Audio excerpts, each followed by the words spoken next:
right. Good morning. Welcome to Metro TV's live coverage of the President's State of the Nation address. The President is expected in Parliament any minute in line with Article 67 of the 1992 Constitution. So my understanding is that the President is already in Parliament. Now he's expected to deliver this year's State of the Nation address, what we popularly call SONA. So the President essentially is enjoined by the Constitution to tell us where we are and how we have to move forward as a people, and I'm talking about Ghanaians. Now, this year's State of the Nation address would be highlighting government's key policy objectives for the year, and as well as provide information on how the government intends to address the current economic challenges that we have as a country. So Ghanaians are expectant. Ghanaians want to know what the president is going to be telling them about the state of the economy, especially because that's what most Ghanaians are feeling. But of course, there'll be other issues about security, sanitation, governance in general. And people are also expecting the president to tell us what he intends to do in terms of whether he intends to reduce the size of his government, which has been one of the most topical issues in the last, several months. So Ghanaians are expected. We want to hear what the president has in store for us. But what we intend to do in terms of how we intend to, or how we want to schedule today's program is that we're going to be bringing you some of the things that the president said last year whilst we're waiting for the president, some of the things that the president has said last year, and then we can ask you whether indeed the president has delivered on some of the things that he promised he was going to do. Let me also say that our parliamentary reporter, our correspondent, that's Abdullah, and his team are ready for us, and they'll be joining us shortly to tell us how the mood in Parliament is. We also understand that the former president, John Dramani Mahama, will be in attendance. Remember that president wasn't exactly, so as you can see on the screen, the former president is there. We've seen former president John Agyekum Kufuor, and then also John Dramani Mahama. Remember that when the president failed to show up at the 66th Independence Anniversary celebration, it sparked an uproar. There were some persons who were not particularly enthused and were happy about the president's absence at the independence celebration. There were some also said, well, his absence was justifiable, looking at or gauging from the reasons that the president gave as to why he wasn't able to make an appearance. And so the president's appearance in Parliament today, I'm sure, would make some people happy. So let's do this quickly. Let's play you back. We're also waiting for the president to address us. Let's play you back some of the things that the president said to us last year in the 2022 State of the Nation address. And then hopefully when we come back, we'll be listening to the president. So let's do this.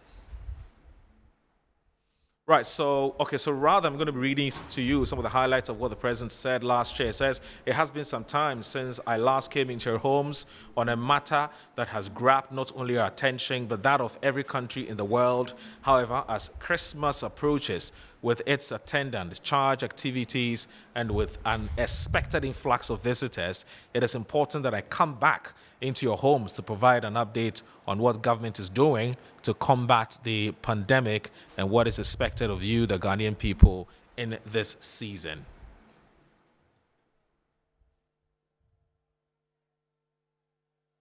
He says, from my vantage point as President of the Republic, from the focus point as a head of government, from the enviable position of a husband, a father, and a grandfather, I know that there is general sense of anxiety in our nation at the moment. The Ghanaian people are anxious about the economy, the cost of living, income levels, jobs for young people, and even about issues on which we all thought we had achieved a national consensus.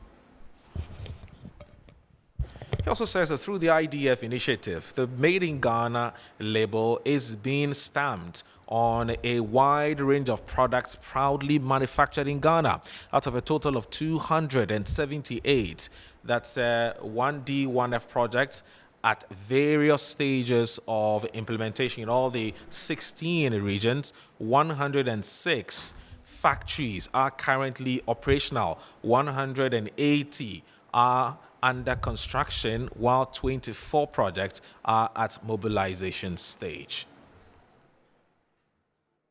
And it also says the free SHS and free TVET are the best vehicles we have devised to take us to the realization of our goal of an educated and skilled workforce within the next few months. The construction of technical colleges will begin in various parts of the country. 3 technical institutes will be upgraded to tertiary status, and it says the initial phase for the construction of 9 TVET campuses will commence next month in Bosomtwe, Achem, Ewiase, and also Boakon, Kenyase, and some other places like Dambai and so on and so forth. So the campuses will have academic facilities, workshops, laboratories, hostels, and accommodation, and also provide further access to training.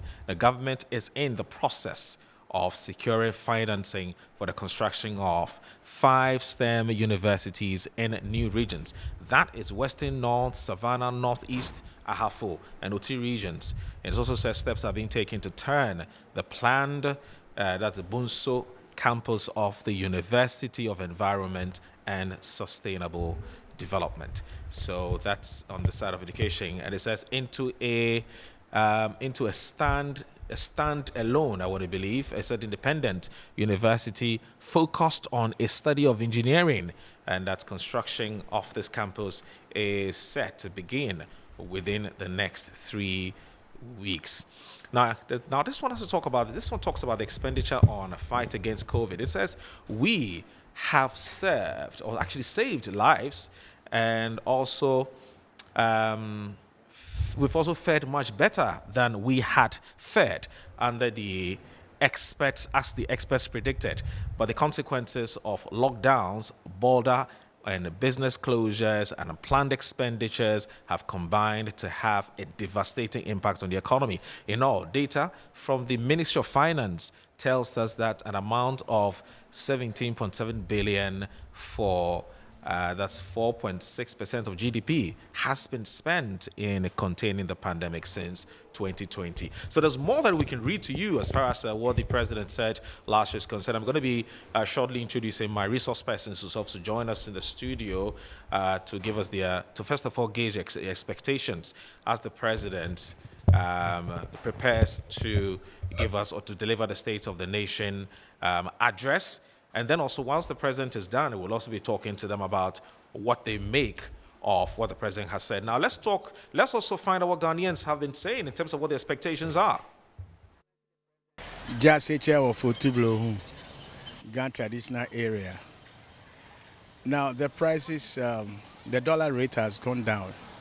So we expect prices of items to go down, but we are not experiencing that. Apart from that, the price of petrol went up. It has also gone down. So it should reflect in the fares. But they are still charging the fares they were charging when the petrol price was very high. I am hoping, as a woman, I'm speaking from a woman's point of view, the prices of sanitary towels have hit high. There are like a lot of taxes on sanitary towels right now. And I mean, it is making it very difficult for we women, to the point where it says luxury taxes. Sanitary pads are not luxury, they are necessities. And so I am hoping that something of the sort would come up concerning sanitary towels. And also, as a small to medium scale enterprise owner, I am looking forward to the tariffs on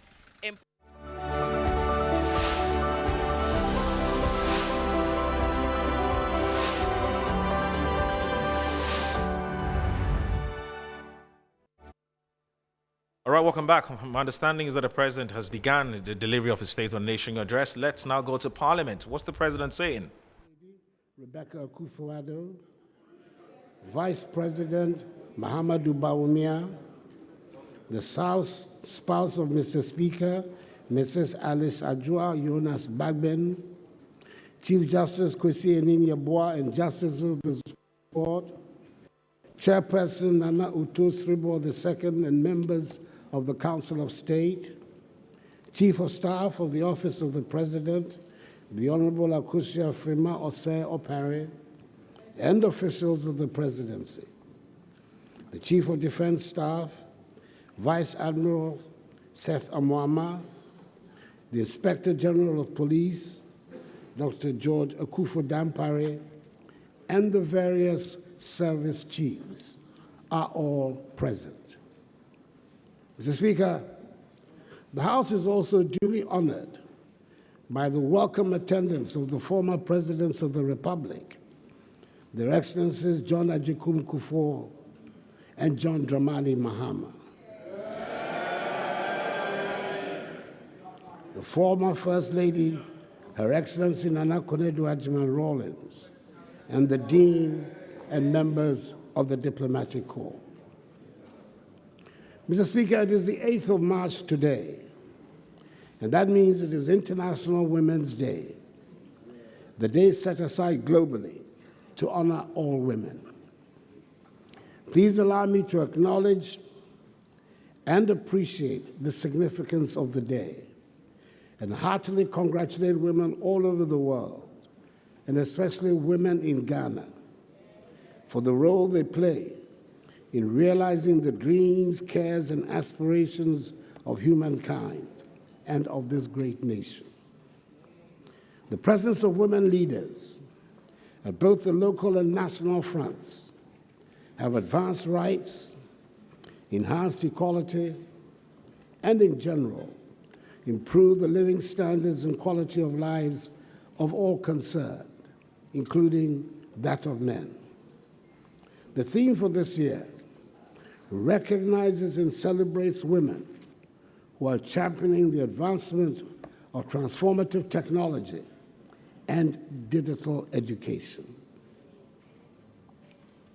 Mr. Speaker, apart from my own personal fond memories as a member of this House, Parliament stands as a symbol of our democracy and its values.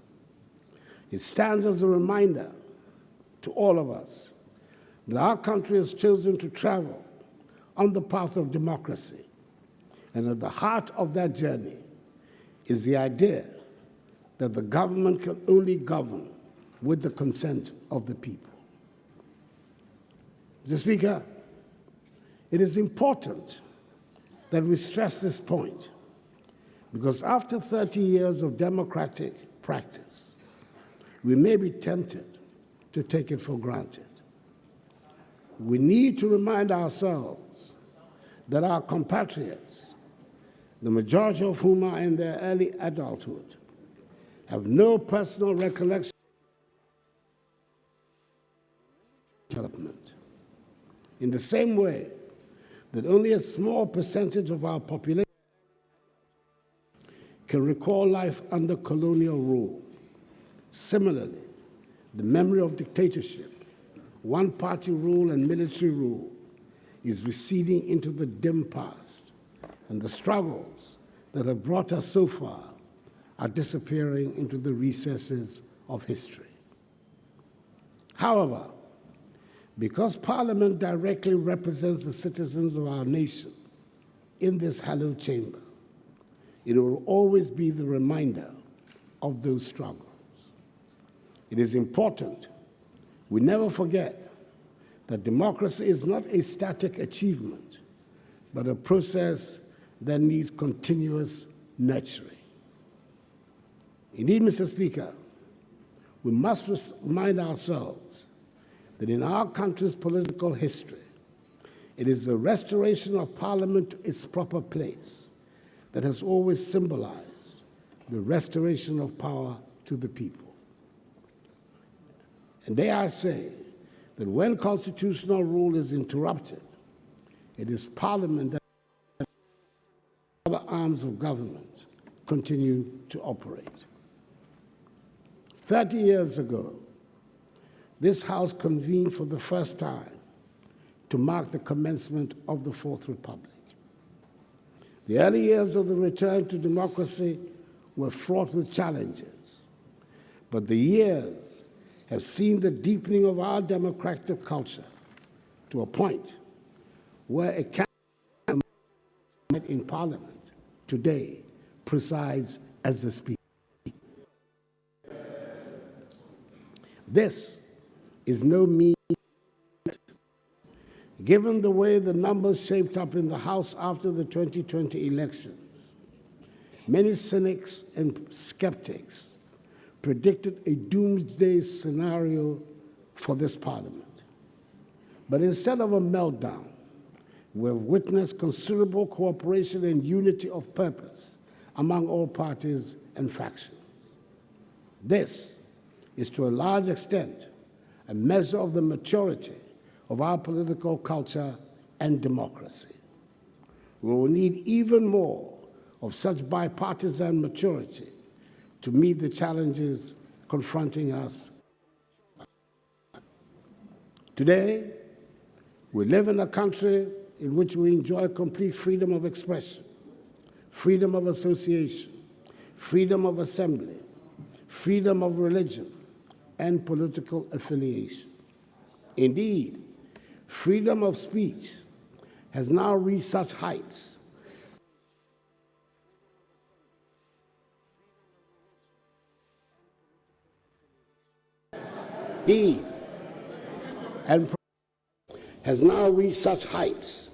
that even members of the diplomatic corps feel able to join in our national discourse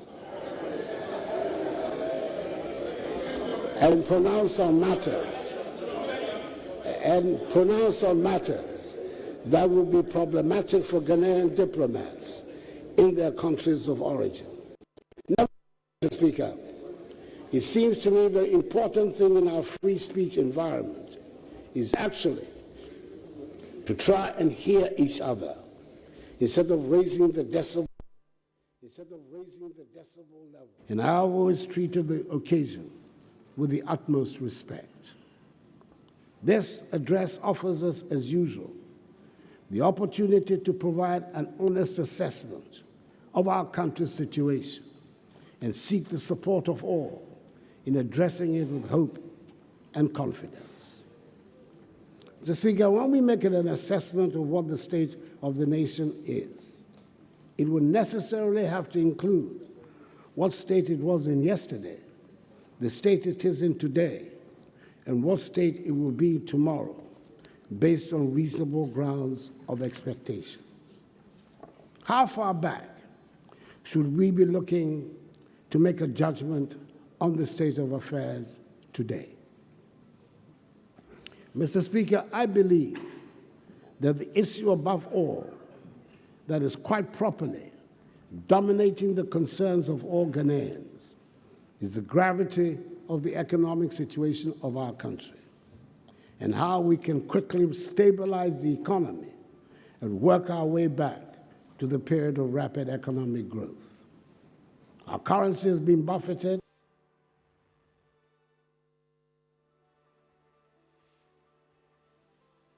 That exchanges have become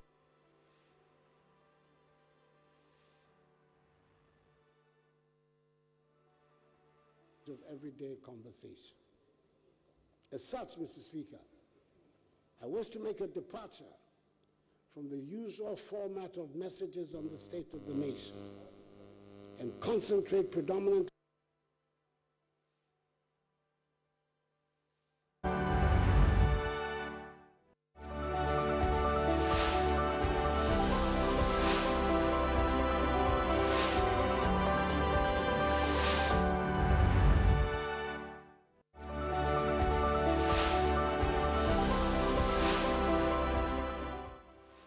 particularly as all sector ministers continue to provide official updates on happenings in their respective sectors. I have said, and many others, including the managing director of the IMF, have said that our economy was doing well until COVID-19 and the war in Ukraine, was doing well until COVID-19 and the war in Ukraine took us off course.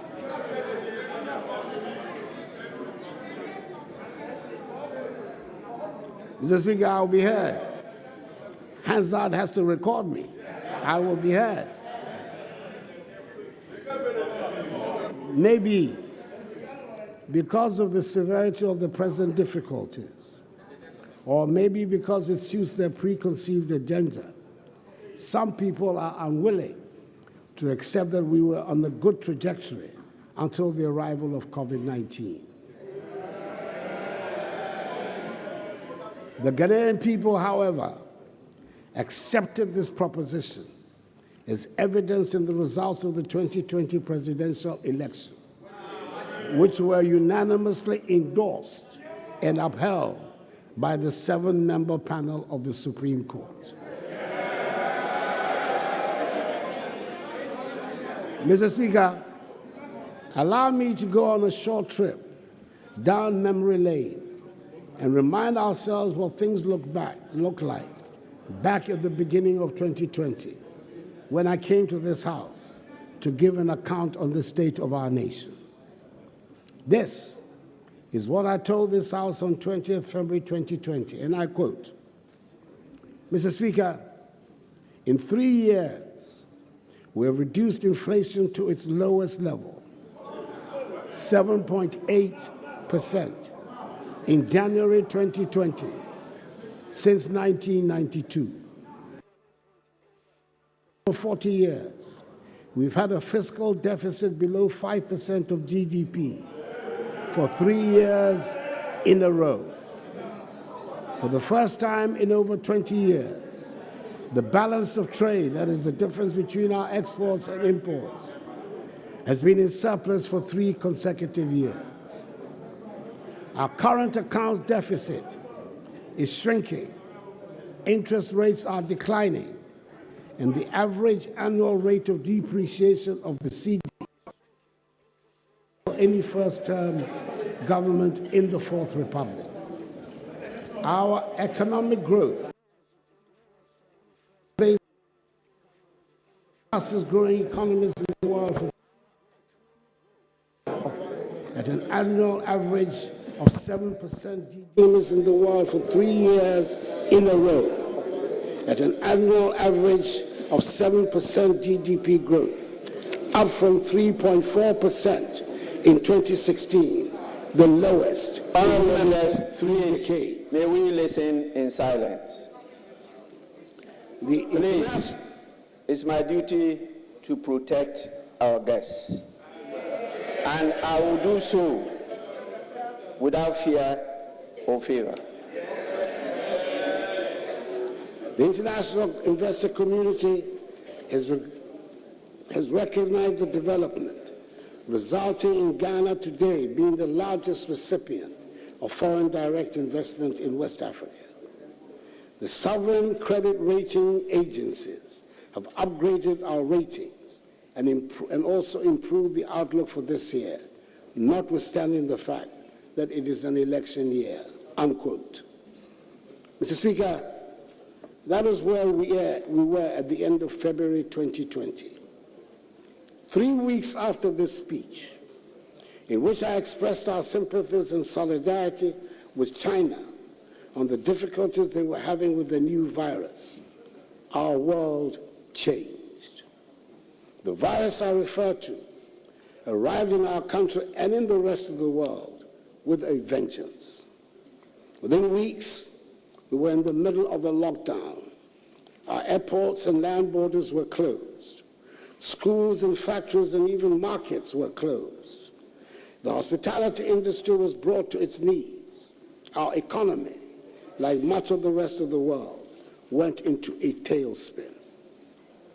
We took many decisions, and we did many things which, according to the science, were the most reliable and trusted ways to save lives and livelihoods at the time, which may look strange and unnecessary today, but that is from the safe perspective of not waking up to check on the COVID-19 infection or death rate. Indeed, there were some who suggested that we cancel the national identification registration exercise and even postpone the 2020 general elections. Who would have thought that today anybody would be questioning the fumigation of schools and markets? I recall vividly the straight talking I received from a group of our most eminent physicians and other scientists on the urgency of fumigating all public spaces, including offices, schools, hospitals, markets, churches, and mosques. The few who could afford it even fumigated their own homes. Today, the science might be that such measures make no difference to the spread of the virus, but criminality or reckless spending cannot be ascribed to the decision to undertake such measures. Mr. Speaker, you might remember that we could not produce Veronica buckets fast enough. Today, it is not an obligatory item on anyone's list of purchases. In dealing with the crisis generally, I did not meet anyone brave enough to suggest the considerations of money should be a hindrance to anything we needed to do in the fight against the virus. I was, and I am grateful that the people of Ghana rose to the occasion, and together we went through the crisis and came out well by defying the doomsday predictions about the inevitability of dead bodies on our streets. I'm grateful that we saw the wisdom in helping each other, and I thank those who contributed their expertise, time, and energy to the fight against the virus. And I thank those who contributed to the COVID-19 fund that was set up to help us meet some of the expenditures. The economic consequences from the pandemic have been devastating. Mr. Speaker, it is precisely because the economic fallout from the pandemic is so widespread and long-lasting that it is important to show clearly that the COVID-19 funds, were not misused. It is critical that we do not lose the confidence of the people that a crisis that they were led to believe we were all in together was abused for personal gain.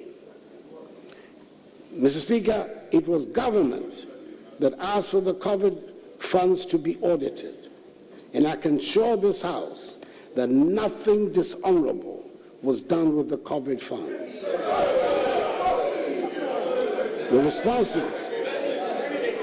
The responses from the Ministers for Health and Finance on January 23rd and 25th, 2023, respectfully, have sufficiently laid to rest the queries from the Auditor General's report. And I believe any objective scrutiny of these statements from the Health and Finance Ministries would justify this conclusion. We did provide 518 million cedis of grants and loans to micro, small, and medium-scale enterprises through the NBSSI, now the Ghana Enterprise Agency. It was 302,515 enterprises benefited, of which 60% were women-owned. These were MSMEs that were in distress as a result of the pandemic. For some traders, the receipt of 1,000 cedis made the difference between the ruin of the household and survival. In addition, 58,041 health workers were empowered to supplement the existing health sector workforce. Subsequently, all of them have been absorbed as permanent workers in the health sector. Frontline health workers were also granted 50% tax relief for the period. Was that something to regret? We should be ever grateful for the work that so many people did to keep all of us safe. All households enjoyed free water supply and huge discounts on electricity bills because access to water was a necessity to ensure people adhere to hygiene practices, and access to electricity was important as everybody was encouraged to stay at home. It also provided an economic cushion to protect lives and livelihoods at a time of difficulty. Today, The government's support for utility bills is being projected by some as a waste, or to use that word so beloved of some commentators, profligate. Mr. Speaker, the government took a deliberate decision to try and keep the inevitable disruptions across all our lives down to a minimum in the education sector by opening schools and education institutions as soon as it was made safe to do so. It was an expensive undertaking and not universally popular. But faced with the prospect of a whole generation of our children losing irreplaceable years of education and the real likelihood of many of them dropping out of school, however, forever, we took the brave decision to open the institutions. Even then, it is worth pointing out that the school year has not yet fully returned to the predictable pre-COVID calendar. After the event, some might be tempted to forget the volumes of sanitizer and other logistics it took to keep the schools open and safe. In much the same way as some might now choose to forget the vitriol that came from some who should have known better, threatening hell and damnation when, according to them, the children start dying in the schools. Mercifully, we did not lose a single child to COVID in school. I would like to suggest that with the best will in the world, Mr. Speaker, no auditor can put a figure on the cost of keeping the children in school safely during that crisis, nor the continuing cost of the effect of the pandemic on our young children. Not the financial cost, not the emotional cost, and certainly not the social cost. But we must thank the Almighty that we have survived to repair the damage and begin to rebuild our economy. Beyond the use of COVID funds, there are legitimate questions being asked about how the country's debt situation got to where it is. Mr. Speaker, let me state emphatically that we have not been reckless in borrowing and in spending.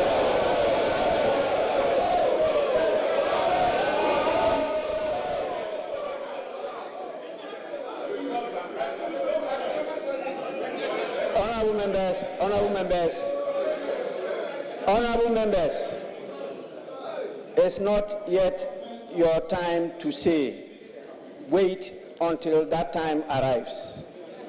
Please,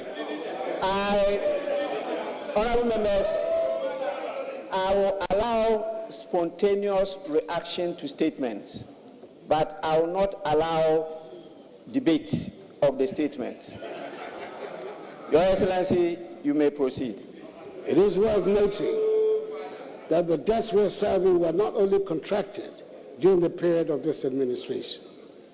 Mr. Speaker, we have spent money on things that are urgent, to build roads and bridges and schools, to train our young people and equip them to face a competitive world. Considering the amount of work that still needs to be done on the state of our roads, the bridges that have to be built, considering the number of classrooms that need to be built, the furniture and equipment needs at all stages of education, considering the number of children who should be in school and are not, considering the number of towns and villages that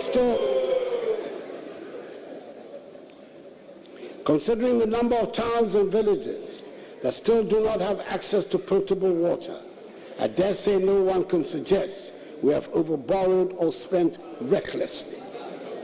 Yes, I've been in a hurry to get things done, and this includes massive developments in agriculture, education, health, irrigation, roads,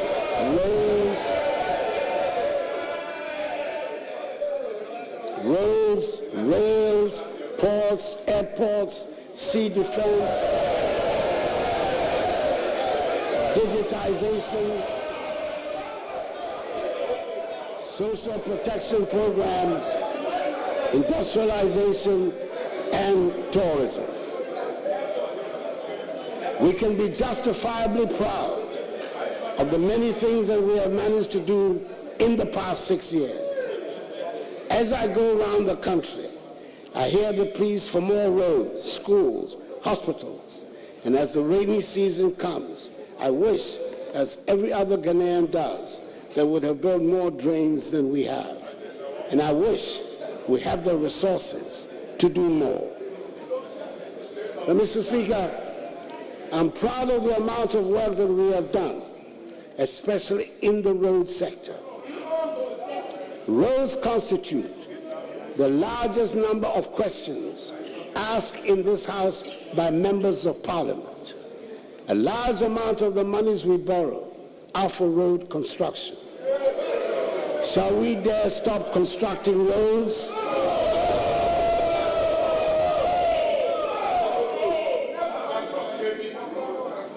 Mr. Speaker,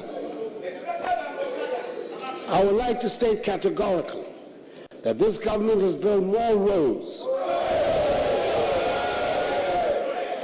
than any government in the history of the Fourth Republic. And Mr.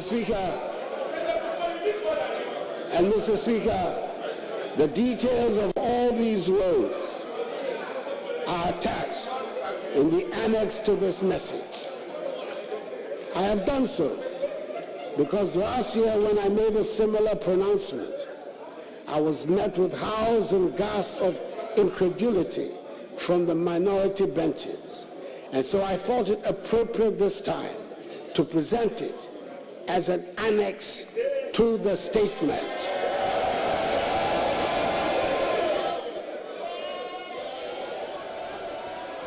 Which will be part of Hansard.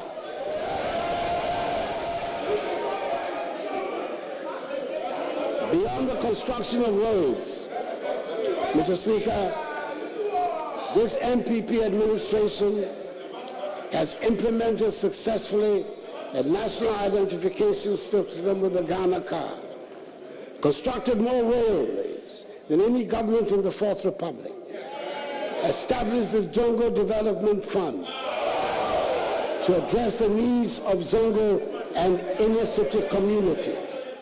And under their auspices, we have conducted more infrastructure in the Zongo communities than any other government in the Fourth Republic.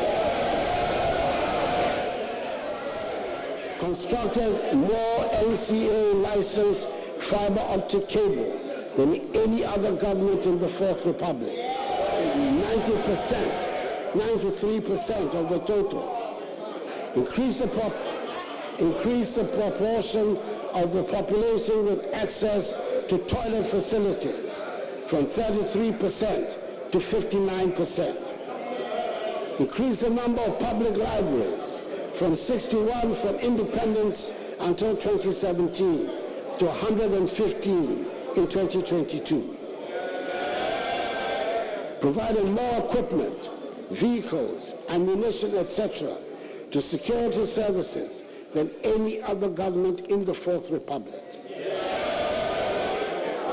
We have successfully implemented the digital address system, improved significantly the financing of governance and anti-corruption institutions like the Ministry of Justice and Office of the Attorney General, the National Commission for Civic Education, SWAG, EYOCO, and the Office of the Special Prosecutor. Implemented the One District, One Factory initiative. In 4 years, 106 companies are in operation under 1D, 1F. 148 factories are under construction.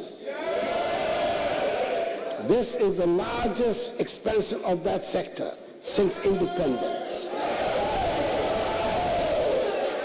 Constructed more fish landing sites than any other government in the Fourth Republic. Established Africa's first national-scale electronic pharmacy platform. Provided free Wi-Fi to 700 senior high schools, 46 colleges of education, 260 district education offices, an initial successful pilot of 13 public universities.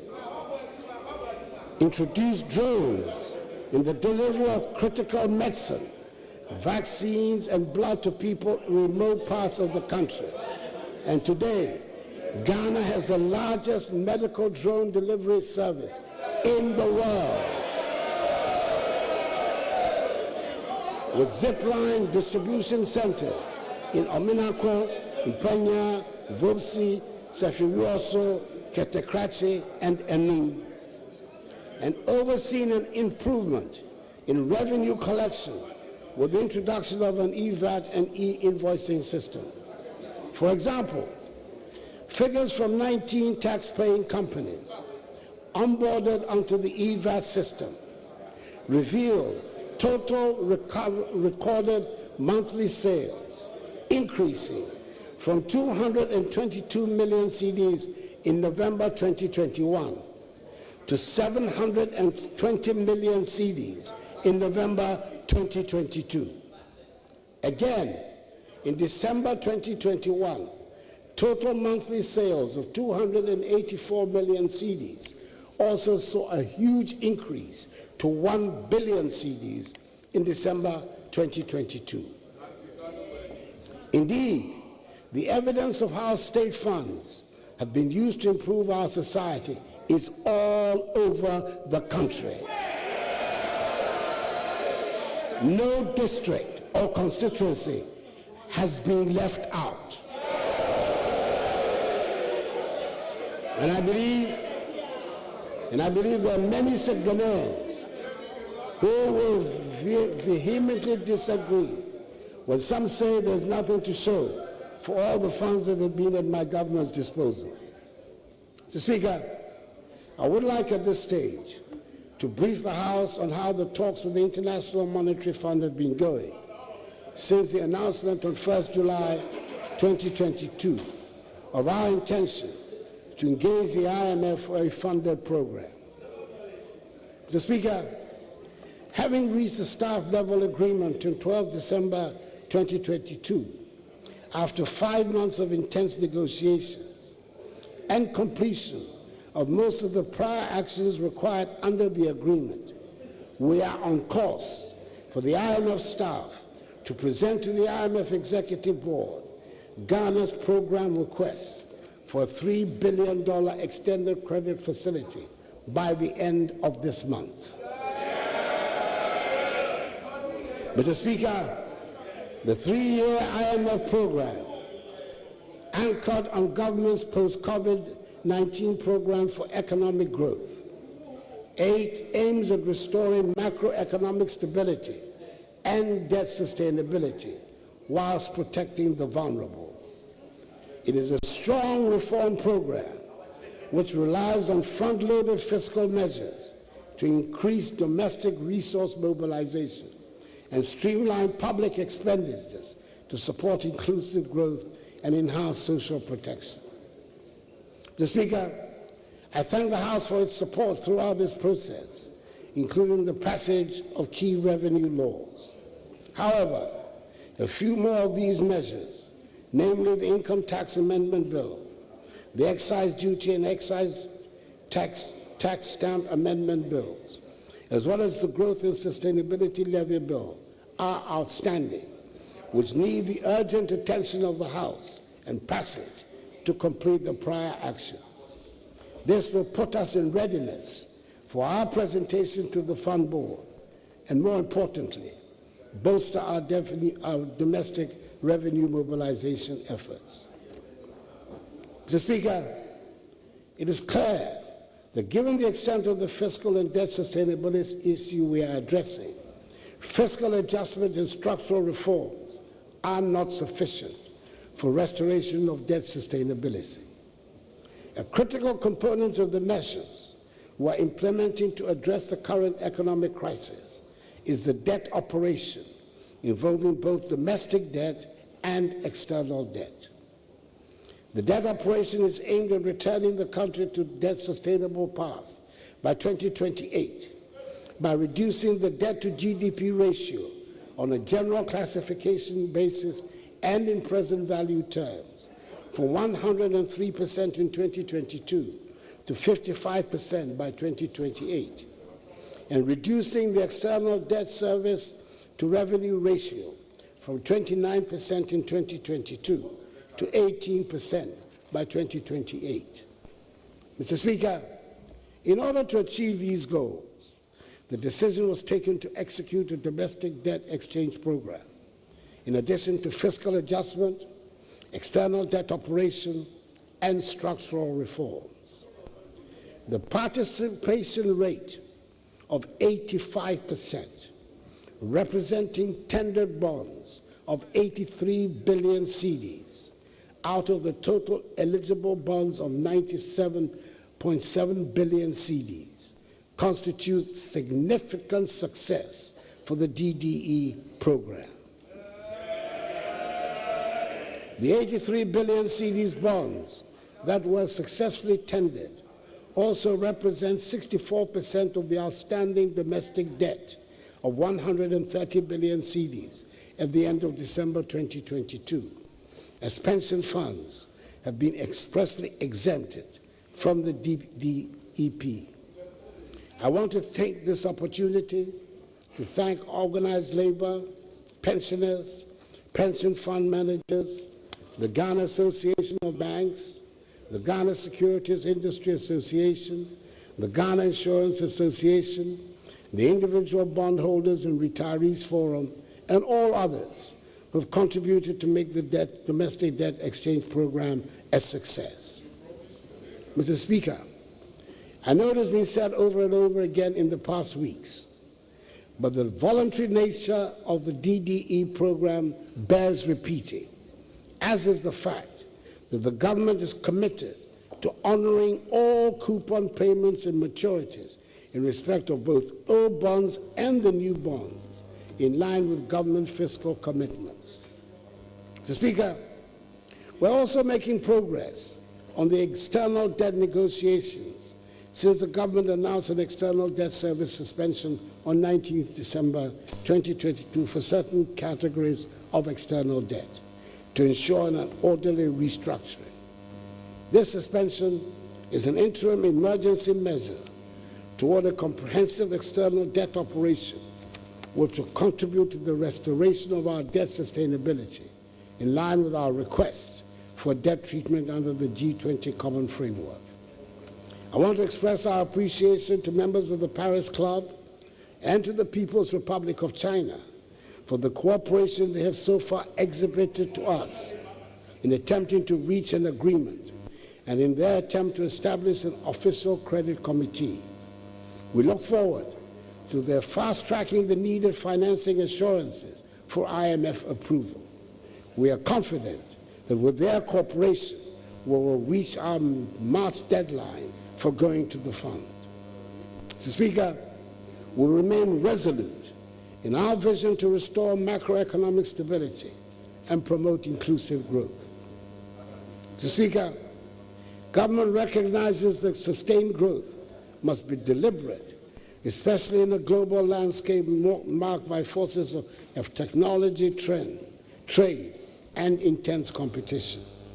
It requires a combination of leadership, social cohesion, and deep investments in core capabilities of people, firms, and institutions to harness our opportunities.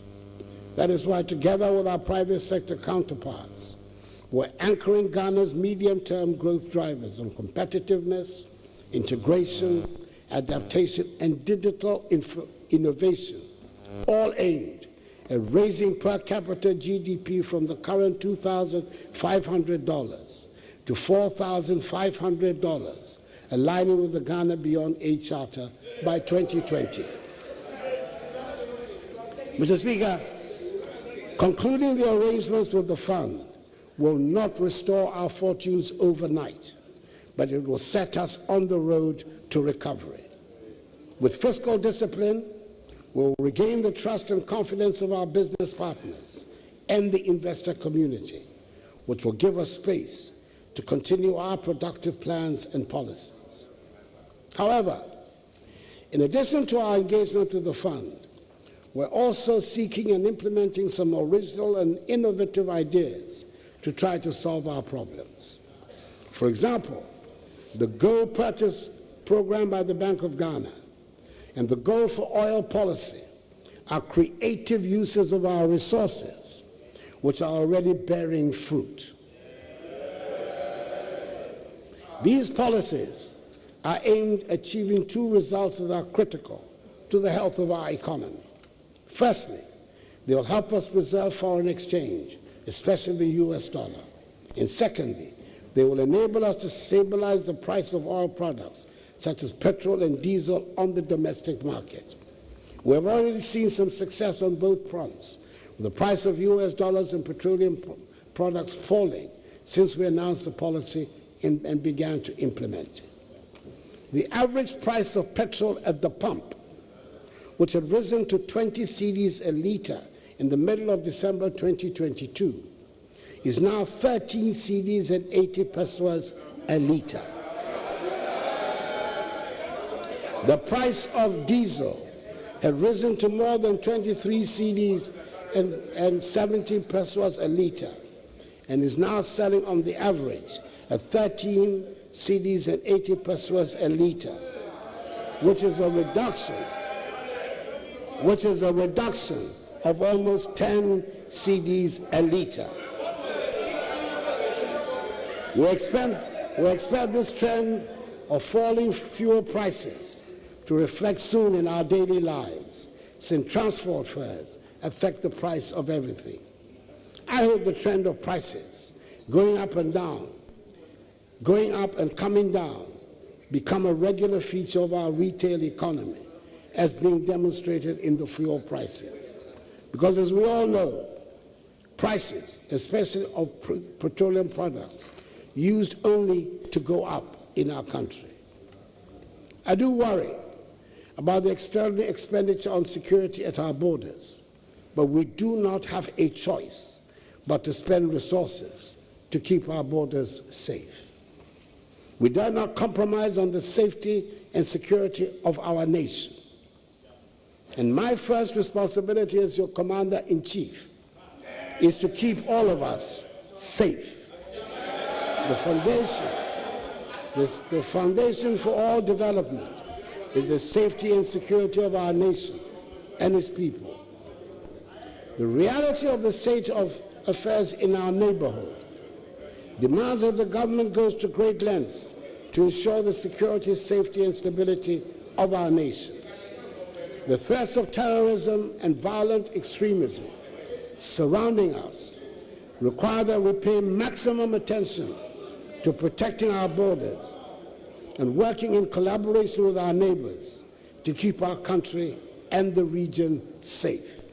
This is the prime motive for the Accra Initiative, which is already yielding results. Mr. Speaker, I'm able to cite here some of the equipment we have provided the military to help them protect us all. Allow me to list a few.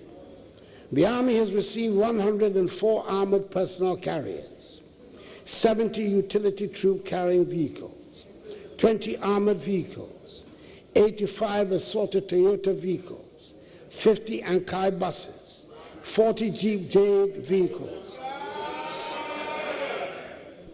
some explosive ordnance disposal equipment, large quantities of communications surveillance equipment, varying quantities of weapons, and 4 unmanned aerial vehicle systems. And the Ghana Navy has taken delivery of 4 offshore security vessels and 4 Zodiac boats. We've also continued the process of upgrading the housing needs of the security services. The Barracks Regeneration Project Phases 1 and 2, the Military Housing Project Phases 1 and 2, and the Ghana Military Academy Infrastructure Project are expected to be completed and handed over by the end of May this year. Mr. Speaker, we continue to pay attention to the police service. We can now see more of the police on our streets in the urban areas. Ever so gradually, driving on our roads is becoming more orderly. I note that even motorbike riders now stop at traffic lights. Things are improving.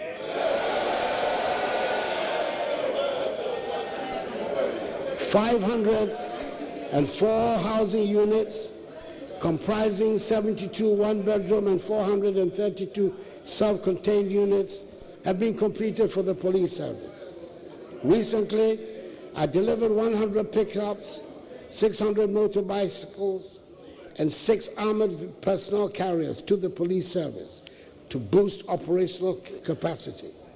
For the first time in our nation's history, the police service has dedicated helicopters to help with its operations. Mr. Speaker, I must share some good news with the House. I am particularly proud of the dramatic intervention government has made to tackle the long-lasting and utterly disgraceful problem of dilapidated and inadequate number of courts in our country. Many of the courts have not been fit for purpose and do not provide suitable facilities for the efficient administration of justice. The inadequacy means that people have to travel long distances to gain access to courts. As someone who for years earned my living as a practicing lawyer, I have first-hand experience of the unacceptable state of courthouses around the country, and I'm glad to inform the House that we are resolving this problem. Through the Ministry of Local Government and the District Assembly Common Fund, government has embarked on the construction of 120 courthouses with accompanying accommodation for judges across the country. Indeed, 60 have been completed, and the others are at various stages of completion. For the first time ever, we have the happy situation of purpose-built courthouses with accommodation that are waiting for judges to be appointed to put them to use. 6 new regional high courts fitted with judges' residence are also being constructed in the new regions, i.e. Ahafo, Bono East, Northeast, Oti, Savannah, and Western North. 3 of the courts, that is those in Northeast, Oti, and Savannah, have been completed and commissioned. Those in Ahafo, Bono East, and Western North regions will be completed by April. Mr. Speaker, I had the present duty on 17th October 2022 to commission a new modern Court of Appeal complex in Kumasi, together with 20 townhouses and a guest house to serve as permanent residences for Court of Appeal judges based in Kumasi, who are mandated to handle appeals from the northern part of the country. The Asantehene Otunfo Setutu II, who generously gave the land, was present at the ceremony. It is a truly magnificent sight, and I recommend it to honorable members who go to Kumasi to pay a visit and see it for themselves.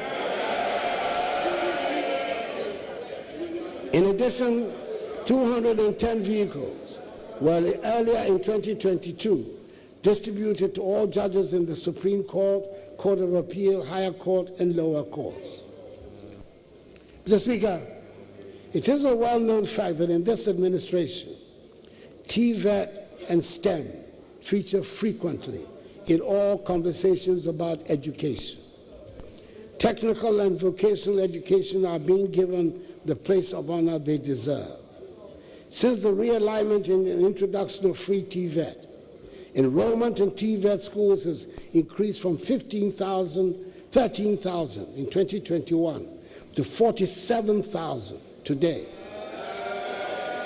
And all the indications are that this is a trend that will continue.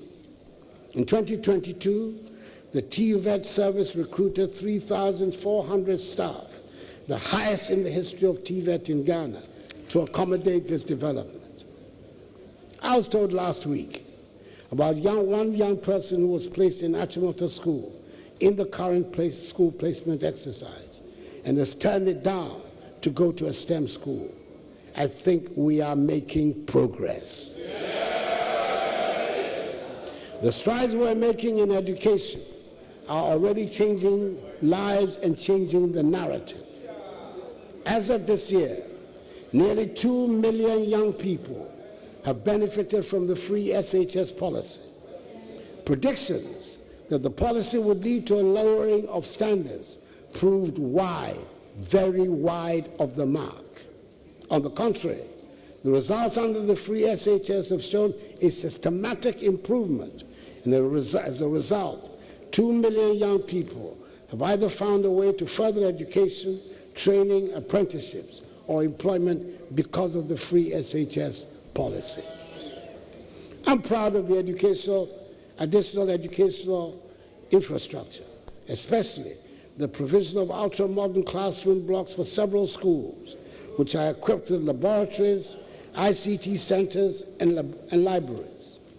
The establishment of 10 STEM centers across the country, including one in Accra, to aid the study of engineering and robotics. Construction has also started at the University of Agricultural Science in Bunsu in the Eastern region. Mr. Speaker, apart from the enhancement of revenue and the judicious use of resources, we are all agreed that we need to do something about our huge import bill. Last year, I set up a 5-member ad hoc cabinet committee to work on a policy to enhance domestic production and export development with a fourfold strategy. 2, 1, reduce the country's import bill in the short, medium, and long term. Enhance domestic productive capacity in selected products. Generate widespread employment opportunities. And 4, diversify and expand our export capacity to Africa and beyond, especially through the vehicle of the African Continental Free Trade Area. In 2021, Ghana's total import bill was put at $13.7 billion United States dollars, according to GRA ICOMS. On the evidence of existing local productive capacity, we have identified a list of 20 priority products in the categories of primary agricultural products, processed foods, and manufactured goods, where we can confidently enhance domestic production. Amongst these are rice, fish, poultry, fruit juice, sugar, tomatoes, vegetable oils, oil palm, fertilizers, pharmaceuticals, soaps and detergents, insulated wire, ceramic products, corrugated paper and paperboard, cement and clinker, and motor vehicles. The report on the implementation modalities to enhance domestic productive capacity in these products has been prepared. And once confirmed with your approval, the new Minister for Trade and Industry will roll out urgently a series of initiatives to implement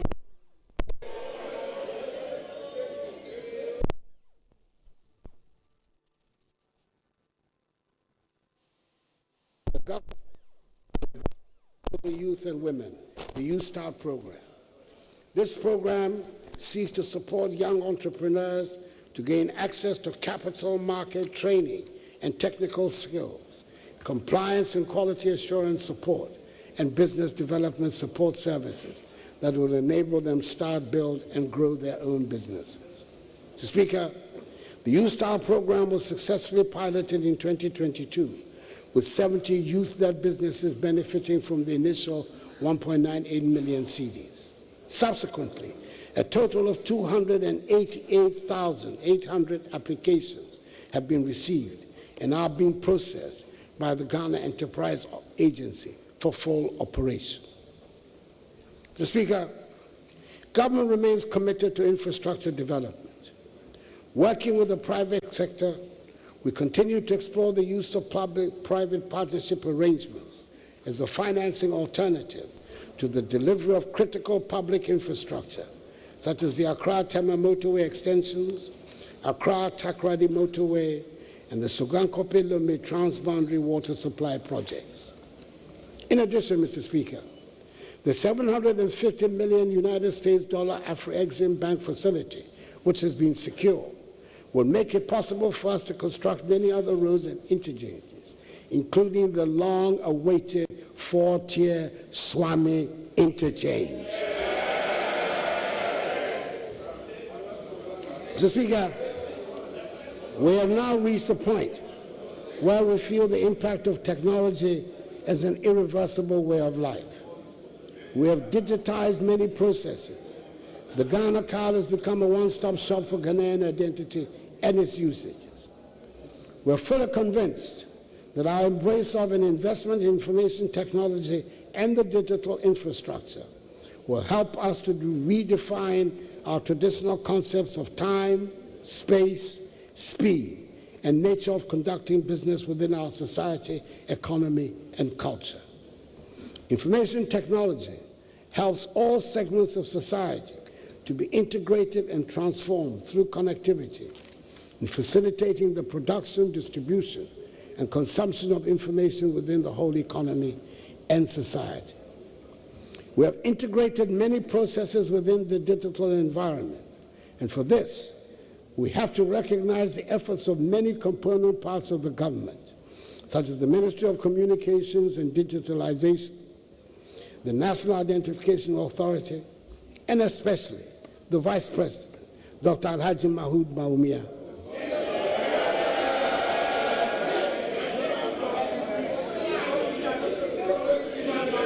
who I understand has been nicknamed E. Bawumia.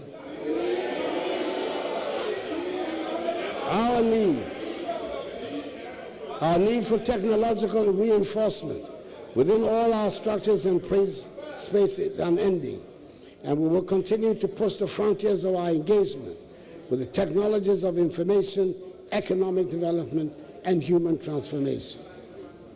We must be cheered by the improvements being made in the National Health Insurance Scheme to make access easier. The scheme is currently one of the better digitalized institutions, and I hope they get the public support that they need. I note in particular with satisfaction that they have developed a self-enrollment mobile application, My NHIS app, that allows Ghana card holders to self-enroll in the scheme, and this application enables registration and renewal for oneself and others by linking NHIS cards to Ghana cards. In 2022, over 5 million members' data was linked to their Ghana card to enable them to access health care using the card. The National Health Insurance Authority has also improved its claim management processes with an emphasis on e-claims and paperless systems at all 4 claims processing centers. In the year under review, electronic claims processing was about 70% of all claim submissions. As of 31st December 2022, the scheme paid a total of 1.014 billion cedis to health service providers. Mr. Speaker, our drone delivery service is firmly established. And Ghana now has 6 centers for zipline drone services, making Ghana the largest aerial logistics distribution network in the world. Zipline, through the national scale drone delivery services, has delivered some 14.8 million units of life-saving medicals, vaccines, and blood products to health facilities in Ghana by the end of 2022. Childhood vaccines top the list, with the delivery of 8.3 million doses, followed by 2.05 million doses of COVID-19 vaccines. Mr. Speaker, I must say, however, that the current shortage of some childhood vaccines in the country has concerned me greatly. This shortage, if prolonged, will affect negatively Ghana's childhood immunization program, which has been recognized as one of the most successful in the world. The WHO has only recently expressed worry about a steady decline in measles vaccination coverage globally because of the concentration on the fight against COVID-19. In accordance with our desire not to become part of this global trend, government has taken steps to ensure the stocks of these vaccines are procured and supplied as a matter of urgency and emergency. The Ghana Health Service has developed an elaborate program to catch up on children who have missed their vaccine immediately stocks arrive. Mr. Speaker, I want to encourage all parents and caregivers to ensure that eligible children are vaccinated once this program begins. No child should be denied access to vaccination. Mercifully so far,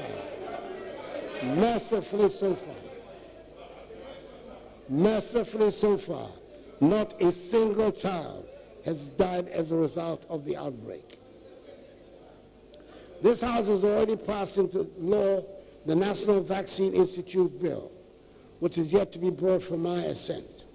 In the near future, this institute will ensure that no matter what happens to the global vaccine supply chain, we can produce our own vaccines locally. Mr. Speaker, government continues to prioritize agriculture as one of the driving forces for economic transformation. The experiences and lessons from the COVID-19 pandemic and the Russia-Ukraine conflict justify sufficiently our increased investment in the agricultural sector. Indeed, the sector recorded significant successes with an average growth rate of 6.28% from 2017 to 2021. This consistent growth over the period has translated into improved food security, job opportunities along agricultural value chains, and availability of raw materials for industry. To address the vexed issue of post-harvest losses, we have constructed some 65 warehouses, with the remaining 15 at advanced stages of completion. This intervention is adding some 80,000 metric tons to national grain storage capacity. $29.9 million United States dollars worth of machinery and equipment have been procured from Brazil to boost mechanization. Government will this year commence preparatory works for establishing a tractor and backhoe loader assembly plant in the Ashanti region, and continue capacity building of operators to ensure effective management and prolong the lifespan of agricultural machinery.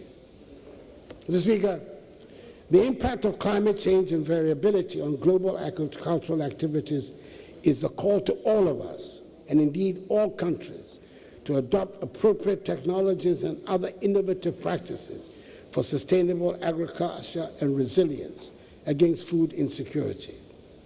Government's response, among others, has been to continue to invest in irrigation infrastructure, both large and small scale, across the country.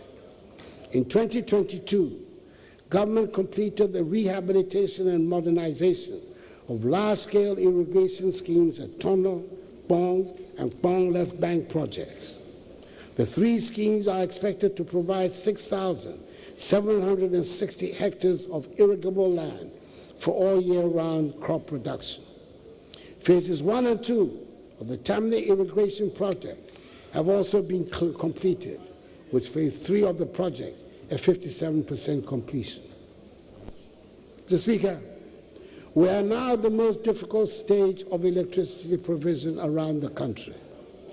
The parts that are left are the very difficult to access area.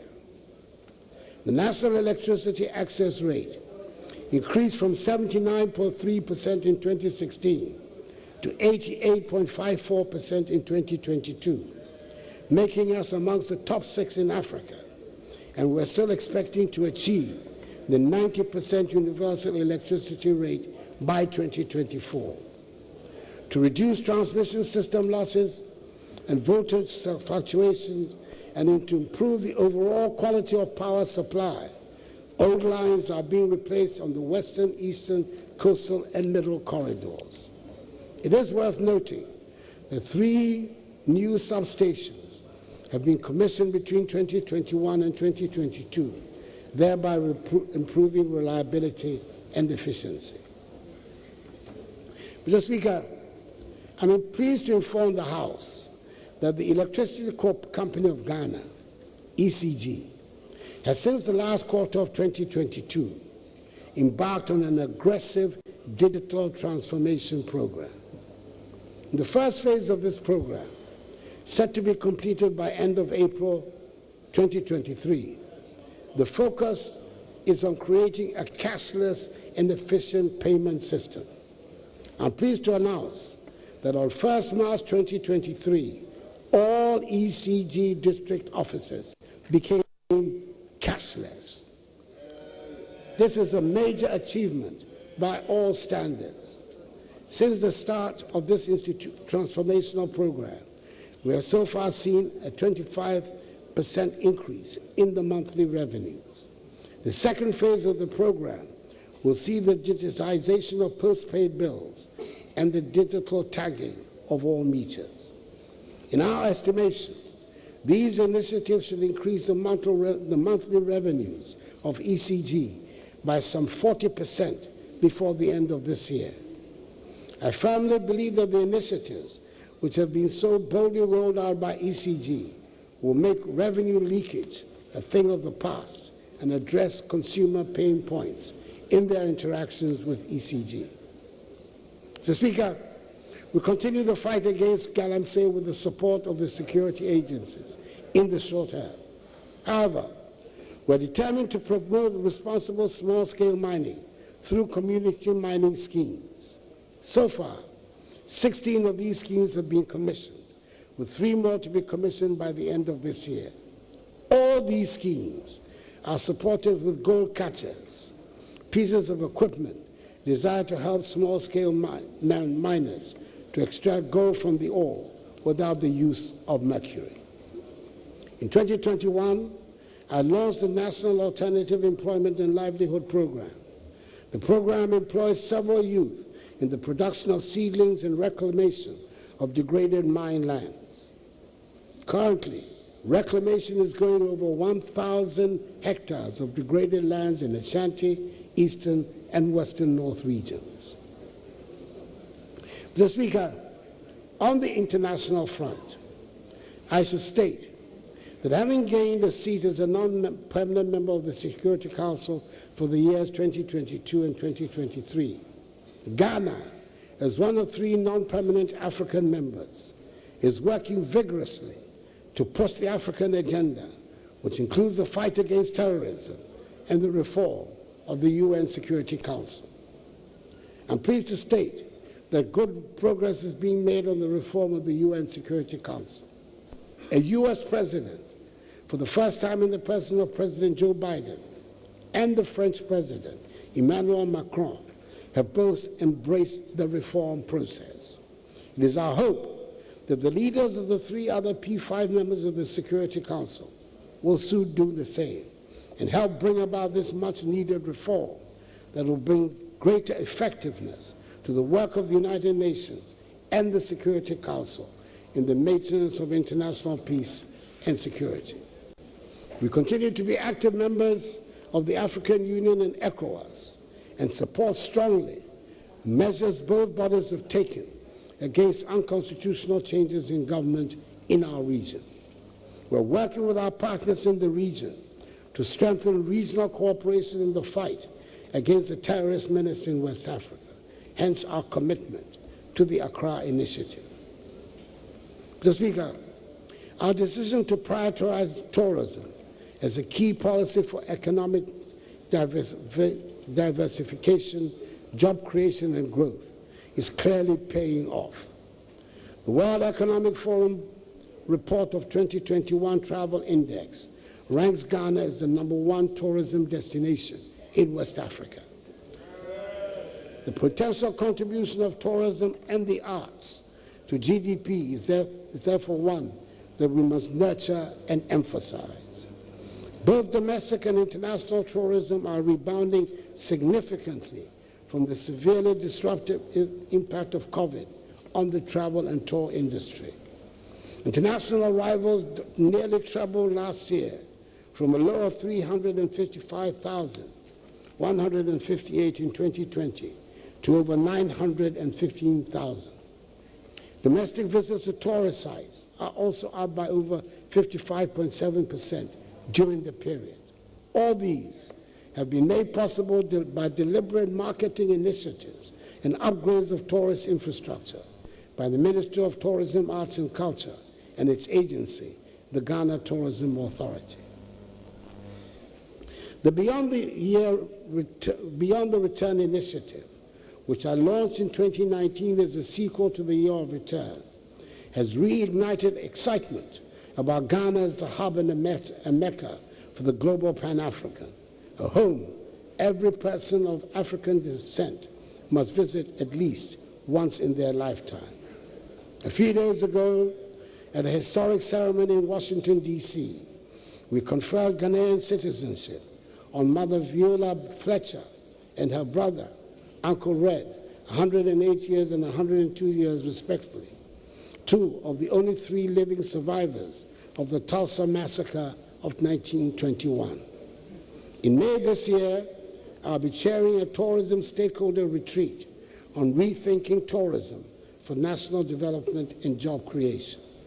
I've tasked the ministry and its agency, the Ghana Tourism Authority, to work on the modalities to bring together all the stakeholders within the industry.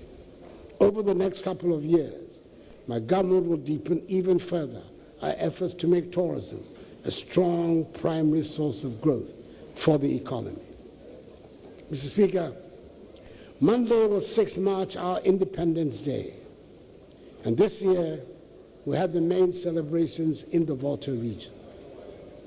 I made the decision to rotate the Independence Day anniversary celebration in order to enhance the cohesion and unity of our nation and to make it clear to all segments of our population that we are all part of the One Ghana project.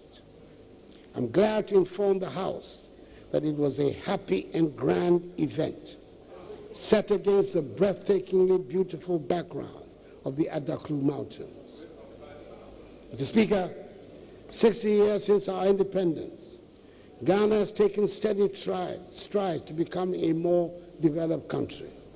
The Ghana of 1957 is not the Ghana of 2023. We've come a long way since the days of our 6 million population, with very few modern amenities for its people. Today's population of 32 million, with a growing stock of modern infrastructure, spanning drones to supply our medicine, to the Ghana card which identifies each of us as proudly Ghanaian. As President, I have championed the innovation of policies and the execution of projects that will help improve the quality of life of the Ghanaian people. And God willing, I'll continue on a path that brings the most benefit to the people of Ghana. Mr. Speaker, things may be dire today. Nevertheless, we must count our blessings. Our petrol stations have fuel, and we've been spared long winding queues to fuel our vehicles. Our markets and shops are, by the grace of God, well stocked, and we have not been faced with the prospect of the rationing of basic necessities, such as fruits and vegetables. Our children's schooling has not been interrupted. We've continued to provide free SHS, free TVET, and paid teacher and nursing training allowances.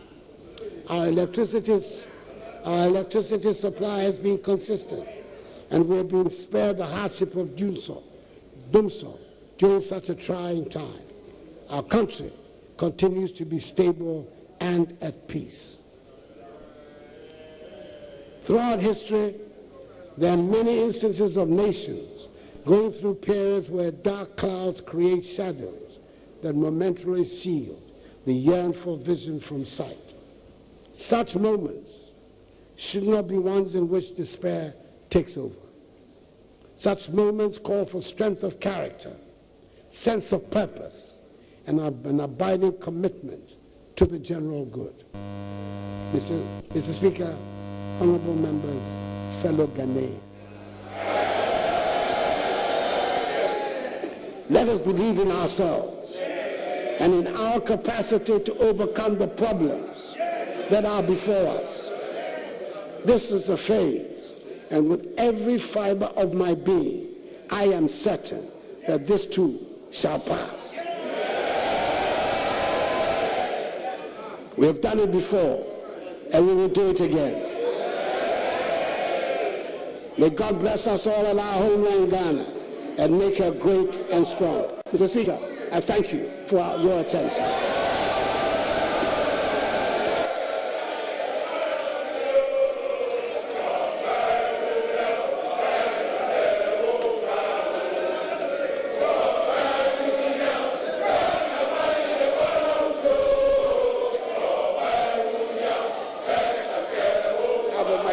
Well delivered. Thank you. Well delivered.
Well, things may be dark today. Nonetheless, we must count our blessings, our petrol stations, our fuel, and we have been spared long, winding queues to fuel our vehicles. Our markets and shops are, by the grace of God, well stocked, and we have been faced with the prospect of a rationing of basic necessities such as fruits and vegetables.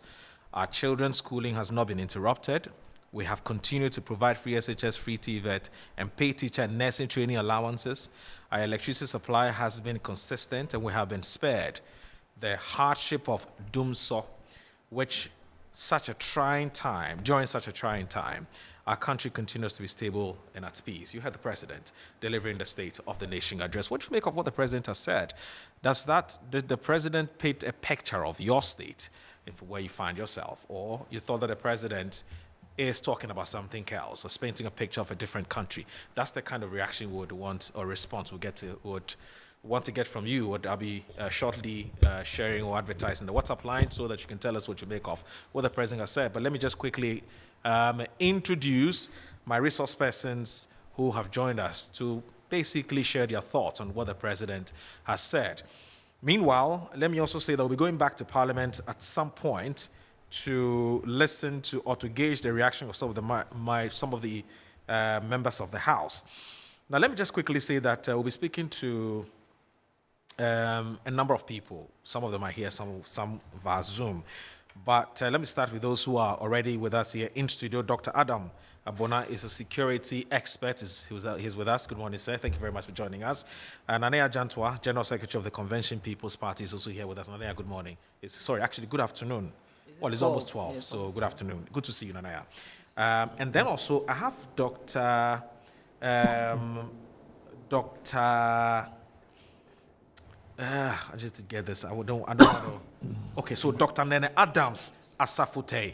Asafute, I believe I got the pronunciation correctly. Yes, Dr. Nene Adams Asafute is a financial economist and adjunct lecturer, UPSA Postgraduate School. Duncan Amo is also with us here, Executive Director or Executive Secretary of the Chamber of Petroleum Consumers. At some point, depending on how much time we have, we may speak to Franklin Kojo and also Dr. Kwame Asah-Asante and Mr. Joe Jackson and Dr. Abu Foster Sakara. Now, I'm told that the majority and minority have some quick responses on what the president has done. Let me just do this quickly and then come back in studio. I guess that Abdallah is ready for us. Abdallah. To really identify where indeed we are as a country. The facts and figures do speak for themselves. But of course, the Speaker, as we have all seen, immediately thereafter, some people rose up and sang a chorus that all belie.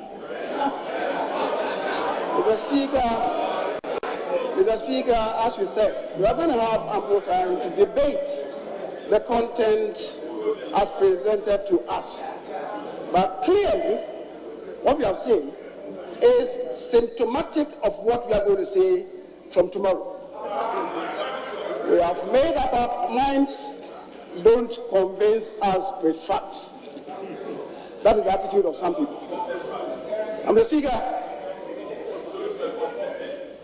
is 12 noon, not yet 2 o'clock, and preparatory to the beginning of the debate tomorrow, and not to dilute whatever has been said and indeed presented to us and to the nation. Speaker, I would on this occasion move that this House stands adjourned until tomorrow at 10 o'clock in the forenoon. I so move, Mr. Speaker.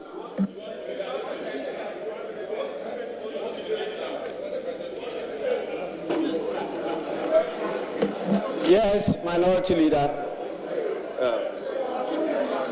Mr. Speaker, first, let me also thank His Excellency the President for the presentation of the message of the state of the nation. But Mr. Speaker, Mr. President, there is indeed a widespread of despair and disenchantment among our people. Millions of Ghanaians are going through unbearable hardships and excruciating pains. Our economy is in its worst shape in decades. In fact, Ghana's economy is bankrupt or insolvent. We are currently unable to repay our debt. Ghana has officially defaulted in the repayment of our debt since January 2022. Mr. Speaker, yet, Mr. President, your government is failing to cut down on the size of government and public expenditure. Ghana is witnessing hyperinflation, largely because, Mr. President, your government allowed the Bank of Ghana to print 50 billion Ghana cedis for the year 2022.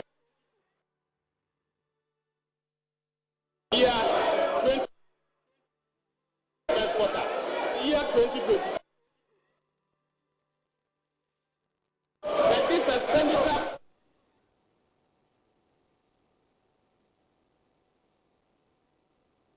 be noted that this expenditure financed public expenditure on the overbloated government expenditure. Our position is that inflation is currently rising. Monetary policy rate is also at 28%.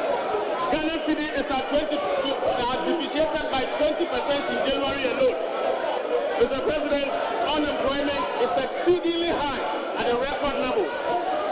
And as we speak, Mr. President, lending rate is at 40%.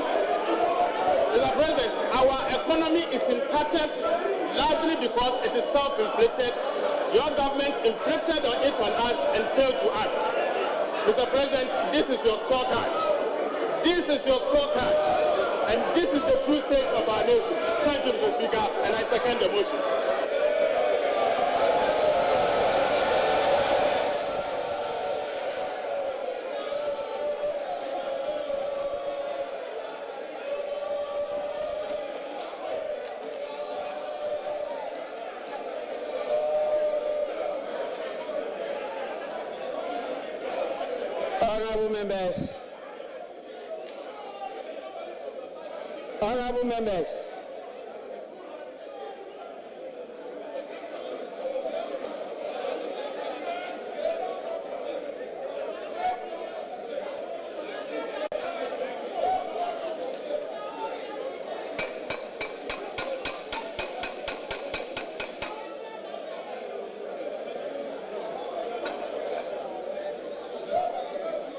Honorable members, I'm sure You now see the wisdom in my earlier statement, restricted them to just move the motion for adjournment.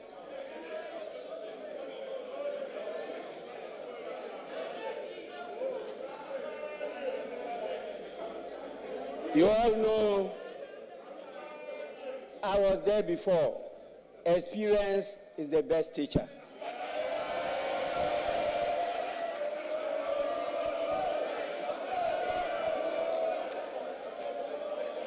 I now put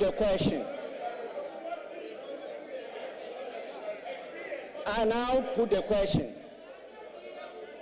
As many as are in favor of adjournment, say aye. As many as are against, say no.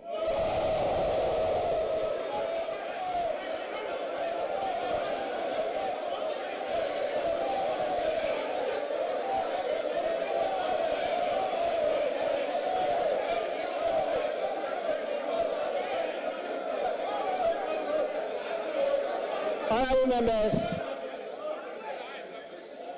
I put the question again. As many as are in favor of adjournment, say aye. As many as are against, say no.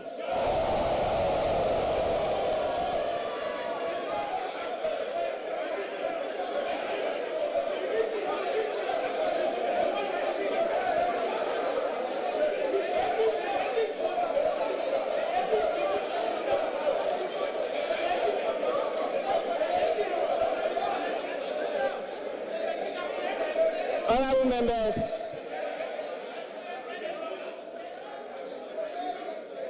today is International Women's Day.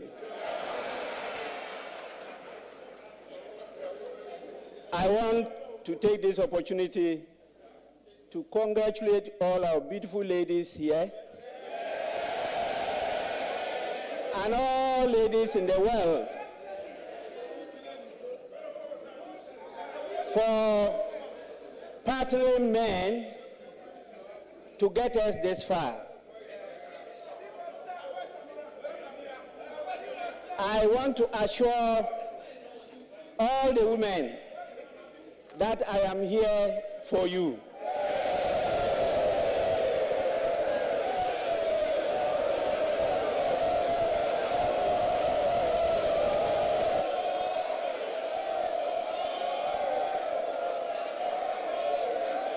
Honorable members, as a result of that, with the request of the women caucus leaders in Parliament, I approved a facility for all our women here to proceed tomorrow to reach out to all women in their constituencies and women everywhere in the world.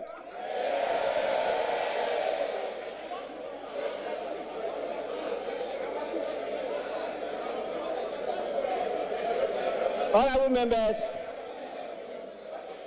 this is part of the 30-year celebration, and I want all the men, honorable men here, to partner the women to make an impact this year. With this, I put the question again.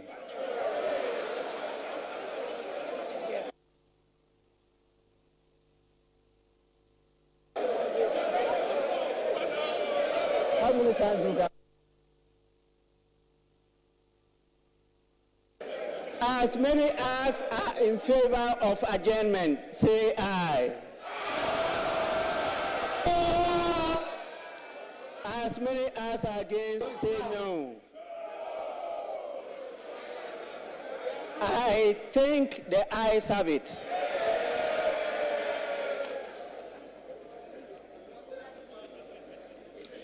The ayes have it. The motion is adopted. The House is accordingly adjourned till Thursday, 9th March. Thursday, 9th March 2023 at 10 o'clock in the forenoon. The House is adjourned.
All right, so those were some scenes from Parliament. You saw the minority and majority, as usual, giving their concluding or closing remarks after the president delivered his State of the Nation address. Now, before I come back in house and pick the thoughts of my resource persons, let me just do, there's some breaking news for you.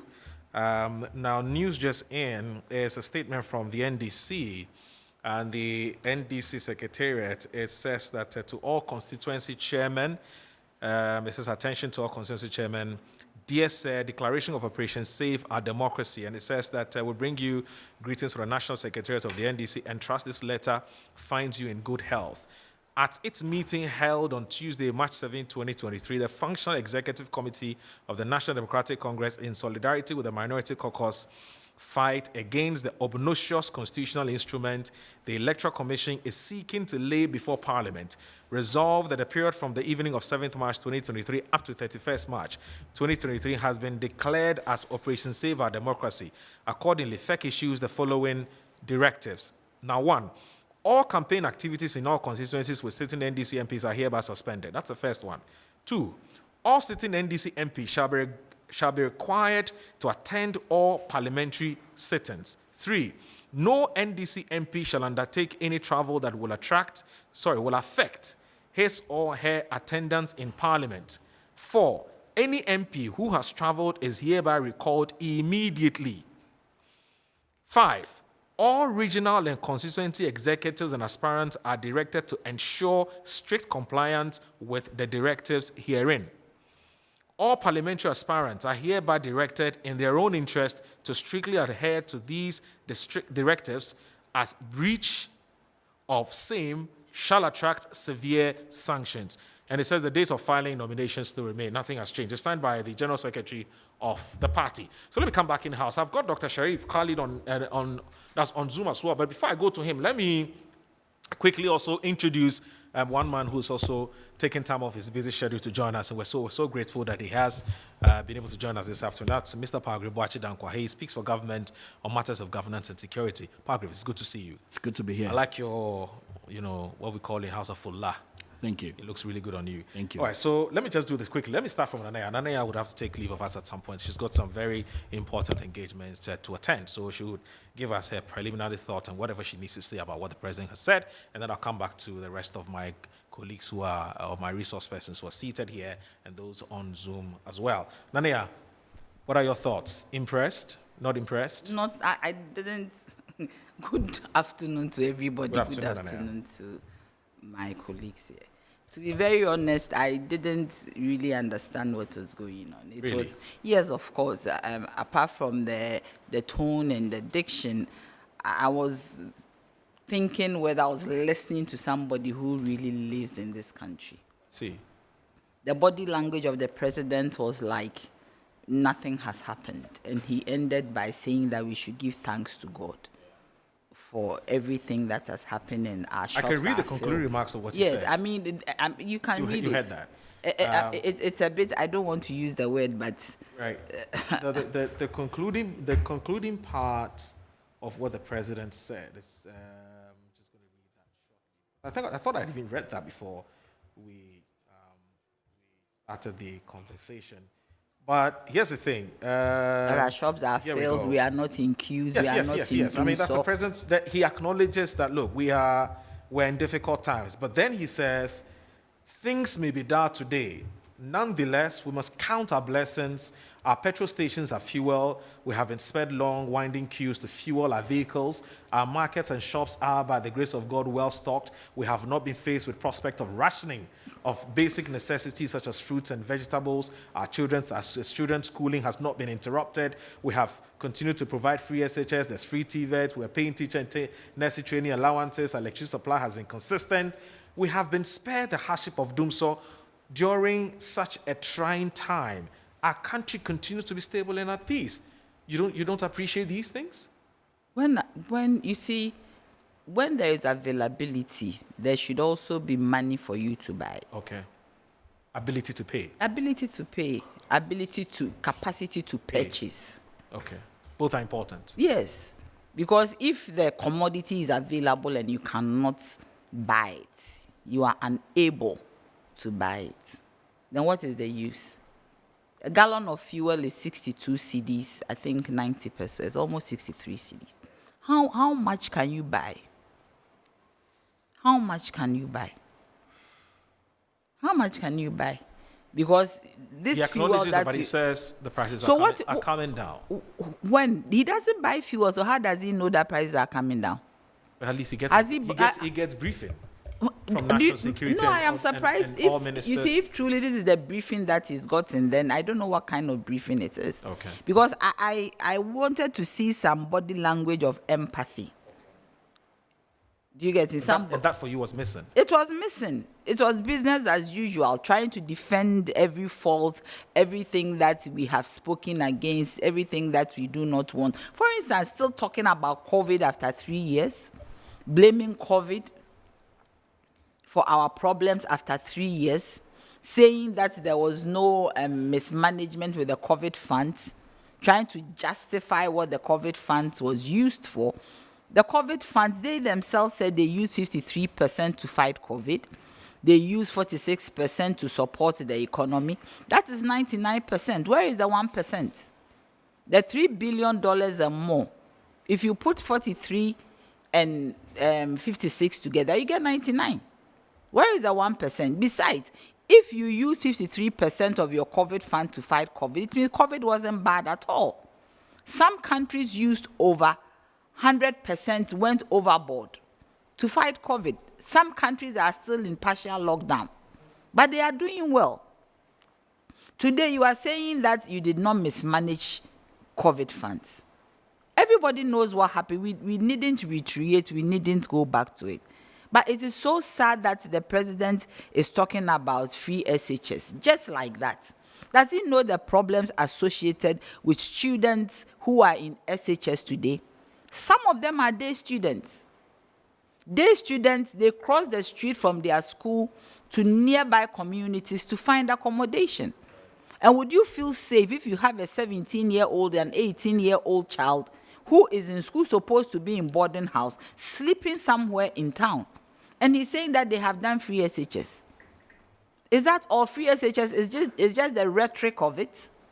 Because you see, dormitories or the boarding house system is a way to protect our young ones who leave home. So you know that this young person is confined within an environment where he or she is being supervised. Today, there are day students who are in schools in Cape Coast, who are in schools in Northern Region, and their parents are in Accra. And they are living in hostels, and you talk about free SHS without talking about the accommodation. You said you have done education infrastructure. Dormitories are part of education infrastructure. Okay. Have you really done it? If that is so, why are these young ones sleeping in hostels? And I was very surprised when the president was, celebrating women, and he forgot to talk about the affirmative action bill. This bill has been lying there gathering dust. A bill that will ensure that there is equity amongst us, women and men. And it has been with the executive all this time. He goes to parliament, it comes, goes to and he didn't even talk about it. Today, if a young girl wants to buy sanitary pad, excuse me, it is the truth, that is reality. It is so expensive. A sanitary pad that used to be 7 cedis is now 30 cedis. We have children, we've been buying it for them. One that was 15 cedis is now 70 cedis. It is so expensive. The cost of living is so high. And yet the president didn't say anything about what they have to do. You see, the point is that this one is a statutory statement that he has to do, is obligatory. Because for now, as we sit here, everybody knows the state of Ghana. The state of Ghana is 13.8. 13.8 is the state of Ghana. That is the depreciation of the cedi. The dollar to the cedi is 13.8. So with this, there's nothing else the president has to tell us. Things are that we cannot even conclude negotiations on IMF. We have cap in hand going to China to beg them to restructure our debts.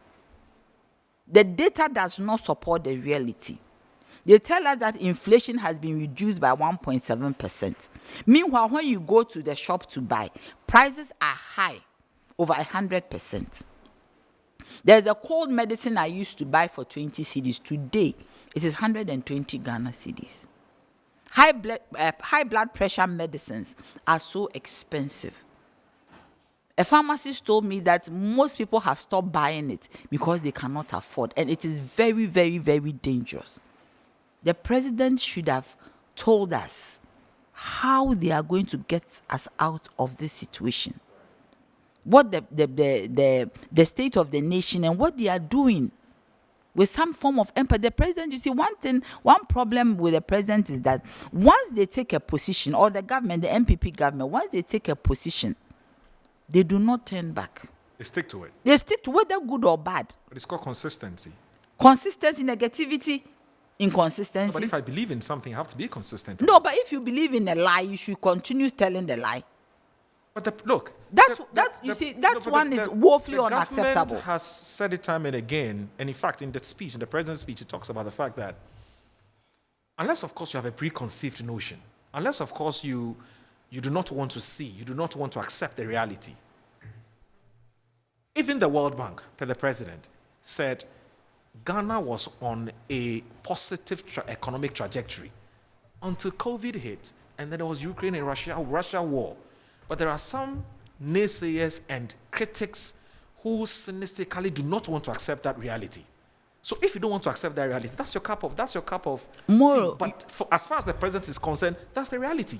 Moro, you know that when this government took over, we were in IMF.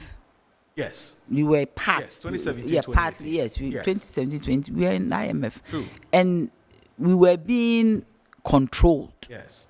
Our expenditure was being controlled for us to be prudent. Yes, things were okay because somebody, Big Brother, was telling us to do things in a certain way. Immediately we came out of IMF and we celebrated with the Kenke party. Things started getting out of hand. Right. Do you get me? Right. Things started getting out of hand. So it means that if nobody is controlling us, there's not much we can do. We can't do things our own way. We can't do things right. And after a short while that we have come out of IMF, we are back into IMF. The vice president, who is the chairman of the economic management team, said that when the fundamentals are weak, the exchange rates will expose you.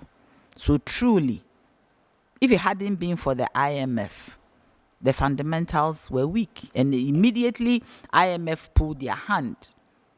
Everything started going haywire. Are you telling me that COVID hit every country in the world? Are you saying that the other countries, they are not doing well now? Ivory Coast is not doing badly. Kenya is not doing badly. Even Togo, their inflation rates are Nana, not that you high. do not want to accept this COVID and Who- Russia, who would Ukraine accept? war No. Why should we accept? reason You or see, excuse? when the Russia-Ukraine war started, Kenya took advantage of it and was exporting to Ukraine. Okay. At this time, why don't we find out what is it that we can even send to Ukraine at this time that they are in war? Right. Why are we saying that because of the war? Why are we not finding alternatives? Why are we not going to production that would enable us to export to support our economy? So, Nana, you're basically saying that you're sick and tired of this excuse. I am sick and we, not me, Ghanaians are sick and tired of we, this we excuse. need to see that our country, Okay. the economy has improved. We need to see that the data supports some reality. Okay. That they come churning out figures, and at the end of the day, when you go to the market, the situation is It's different. Okay, let me come to Dr. Nene Adams Sasafote. Now, look at what the president said. He says, Mr. Speaker, no, sorry, he says, and this is the part that I would really want you to, he says, I have said this and many others, including the managing director of the IMF, have said that our economy was doing well until COVID-19 and the war in Ukraine took us off course. Maybe because of the severity of the present difficulties, or maybe because it suits their preconceived agenda. Some people are unwilling to accept that we were on a good trajectory until the arrival of COVID-19.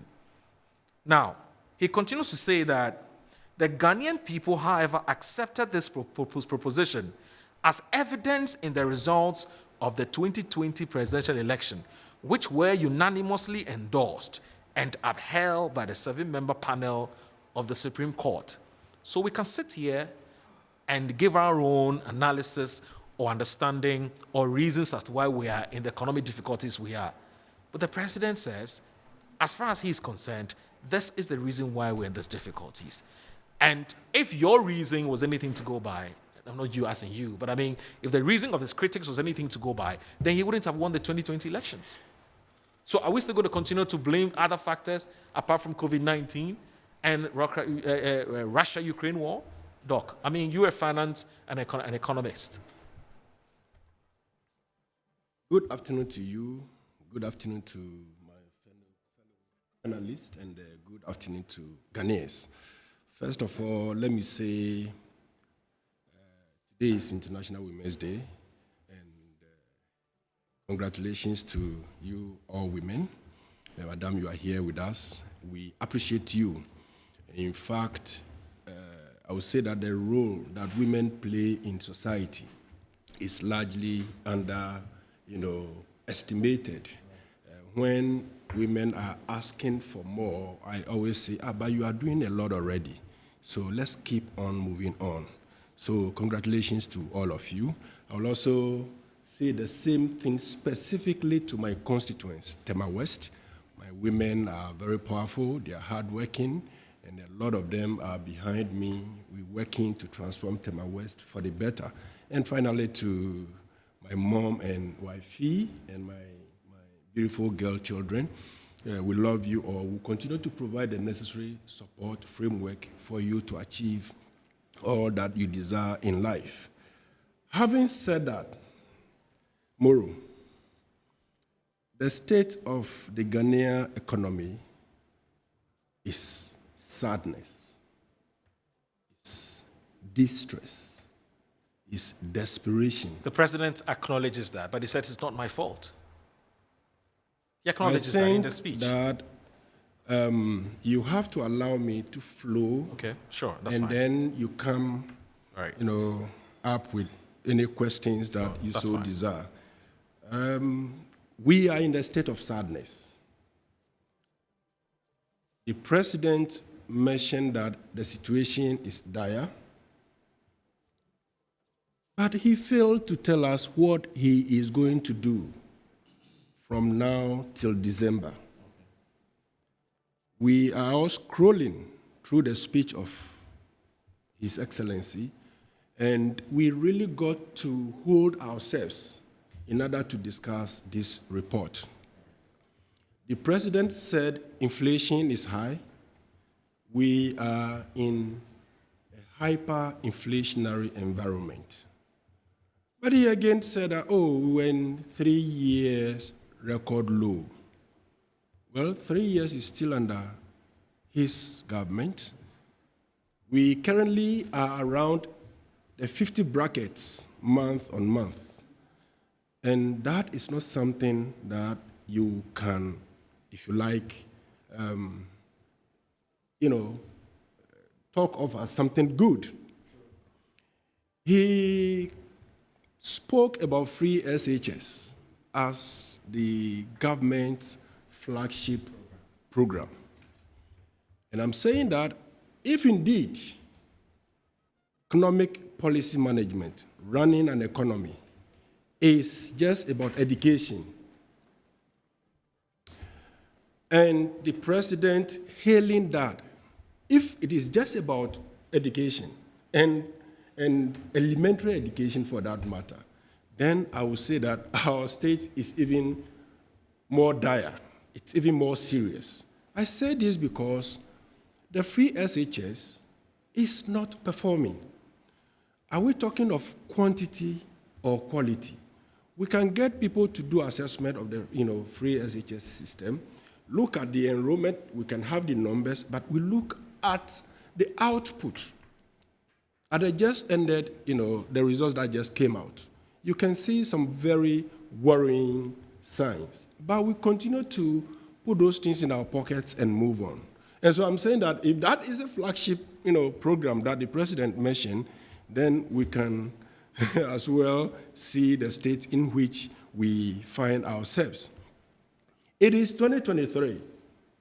The government is still blaming the situation on COVID. When NPP took over in 2017, there were a lot of things that were put in place.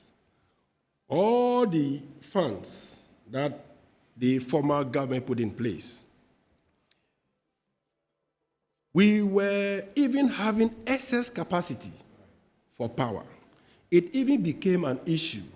And at that time, I said that, look, if we have excess capacity of a certain amount, if you give yourself 6 months, if the economy is growing, you may be consuming half of it. And therefore, you should be able to bear with it now, and within 6 months' time, you are within the range that we're talking about. They made issue out of that. Today, the president is saying that the lights have been on. My question is, how much kilowatts or wattage has the Nana Addo government added to the grid since 2017? Not even one. And so how did the lights keep on, so to say? Recently, even that is quite doubtful because you have situations that faces continue to go off. You don't know what is happening because even the grid that is provided, they can't manage it. Sometimes it's quite saddening the way we put words together. You read this and you're like, are we talking governance or we are talking prose as in right to impress? I really struggle to get this.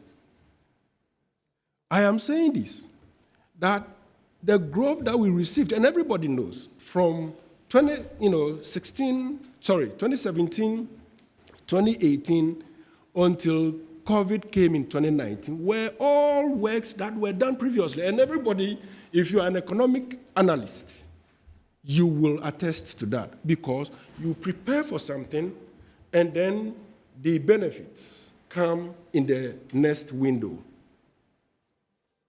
What happened? COVID came.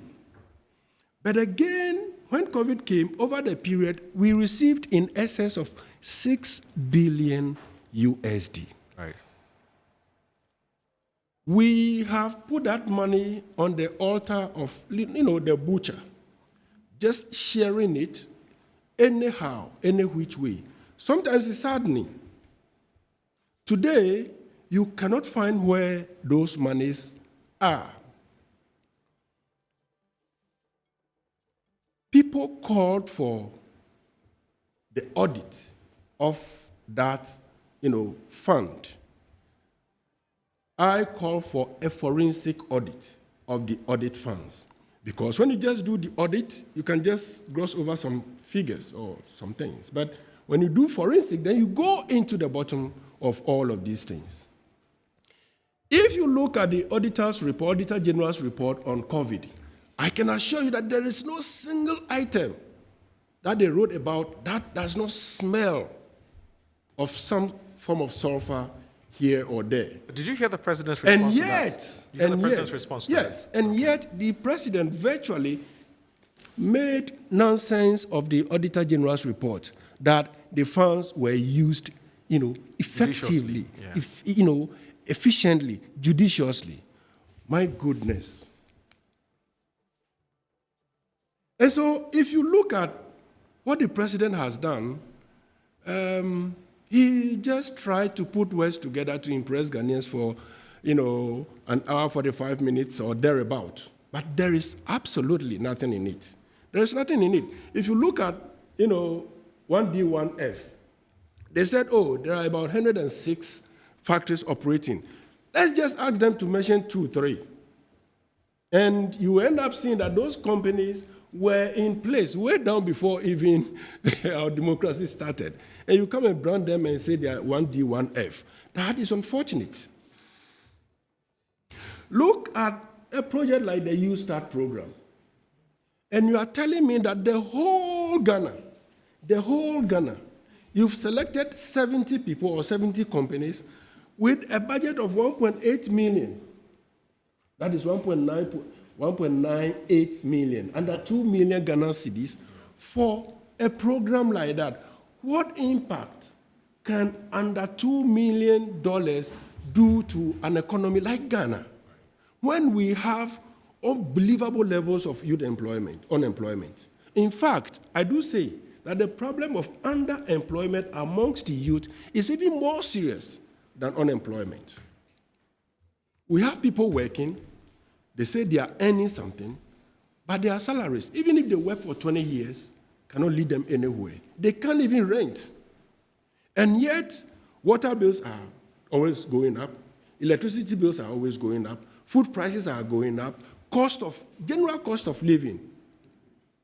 You can't bear it. So where are we leading the youth?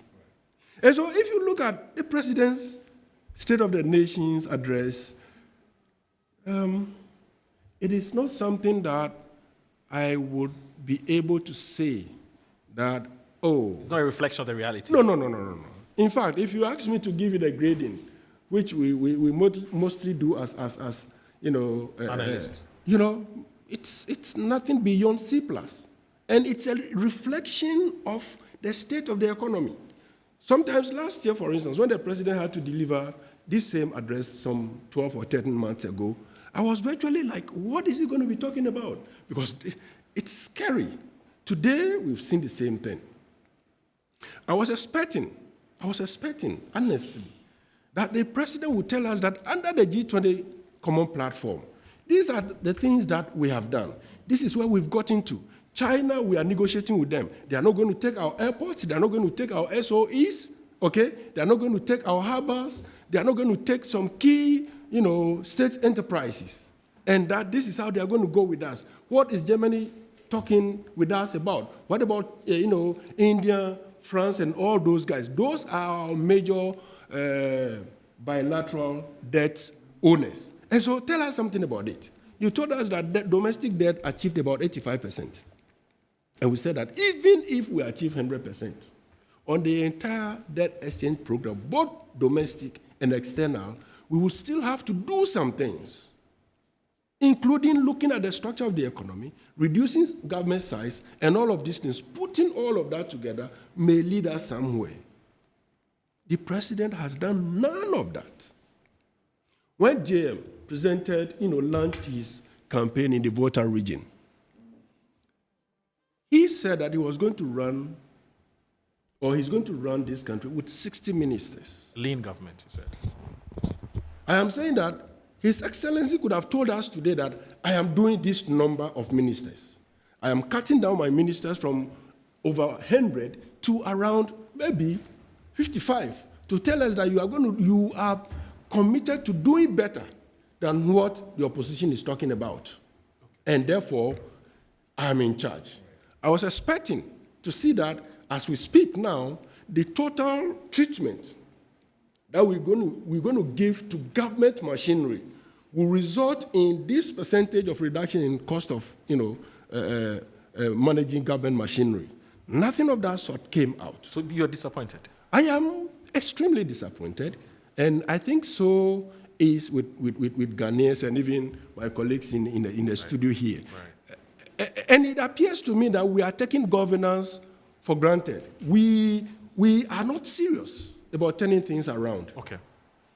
I will say this, that if the COVID funds were used successfully, okay, what would have been experiencing now would have been a bumper, upsurge in our economic indicators. But we messed things up. Okay. And today we are heading towards the IMF, asking for $3 billion USD, just so that we can pay our maturing debts. All right. The president has not said anything about that. Okay. Those debts that we have defaulted on. And very soon, there will be the foreign ones too. Okay. We received just about the bottom, rating on the local currency front. Right. Very soon, it will go to the forex, the foreign debt, component. Okay. And then we have no space again. Right. We are in distress. We're in distress. Let us not joke about this. All right. So let's accept it and tell it as it is. I think that's the point you're making. Let me go to Dr. Adam Bona, who is a security expert as well. Adams, there was a whole portion of security. Were you impressed? Was there the kinds of things you're expecting the president to say? And if did he leave anything out? Did he say the right things? So generally, what are your impressions? Yes, so thank you very much. And then good afternoon to my colleagues in here and viewers who are watching us. I think SONA is a statutory provision. Right. And therefore, the president, whoever is the president at any given point, is mandated to ensure that this is done, or else there are sanctions. And so I think the president just undertook one of the things that he swore an oath to do. And so I would say by doing that, it's good. It deepens our democracy. It deepens our democracy. And also for the fact that probably we get to hear the president speak. The president hasn't met yourselves, the media, for a while now. I don't remember the last time, because I see the usual interaction of the president with the media as an extension of, what do you call that, SONA. We are told that the fourth, estate of the realm is the media, right? True. And so probably I would want to urge the president and his advisors to, within this year, at least meet the media, so that some of the nagging things that are waiting to be answered by him, we can get yourselves asking. Now, coming back to today's conversation or today's delivery in Parliament, I would want to do that by doing some assessment. Overall, I would give him a 5/10. That's my assessment. That's an average. That's an average mark. Well, yes, I will give him a 5/10. An average, it means I think 5/10 is still a pass. Well, yes, it's still a pass. Yes, I give him 5/10 because then the reality that is hitting us today, it looks like sometimes the president's advisors are not telling him the reality. Anyone who has probably an aged mother or an aged father, or if you have someone you need to take care of, and you have to buy medication, you need to buy food and what have you, you understand the fact that things have become very, very expensive. And some of us are expecting that probably things would improve. And so it's the reason why overall I would give the President of the Republic for today's SONA 5/10. Then on security, On security, I would want to give the president 7 out of 10. Are you with me? If you are paying attention, I'm giving the president 7 over 10 on security. Yeah, So basically, that means he said most of the things he said were on point. Yes, most of the things you said were on point. And so my overall assessment of 2023 SONA on specifically security, I will give him 7 over 10. I would give him 7 over 10. And my reason is that probably I could have scored him a bit better, but for the fact that he mentioned he gave out too much information to do with the military specifically. Okay. If you look at the delivery, he mentioned 10 something of some armored vehicles, some pickups and other things. I think these things for the writers of speeches like this, they need to be very circumspect, especially when we are surrounded by terrorists or nations that are engulfed. I mean, I have said it repeatedly that we are the only country standing in the sub-region. We are the only country that hasn't been touched.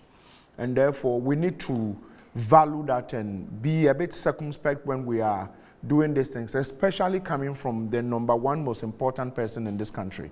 Giving all that information means that you are actually telling, maybe if you take how many SONAs and incrementally, we have had additions to our military,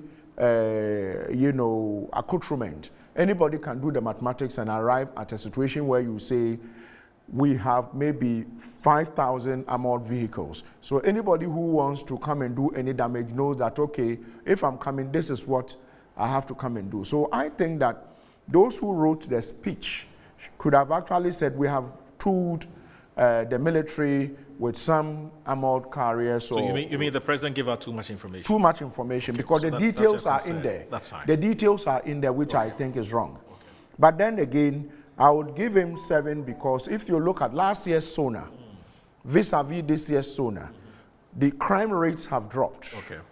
Crime rate, if you look in the speech, you also notice that the president mentioned that these days, even bikers are stopping at intersections, which I think is very good, because then that actually in the past translated into high levels of crime, because the guy robs a petrol station or a restaurant or forest bureau, and every biker is going through, and so he goes through. But now, you have police visibility, so all of them. Not to talk about the helicopters and then the helicopters. Sniffer dogs. Sniffer dogs. You have even the mounted squadron, right. Those on the, what do you call it, on the horses. Right. And so you notice that there's been improvement significantly when it comes to retooling our security services. Retooling our security, which I think, for me, is very important because being an important player in this industry is something that some of us have continuously advocated for.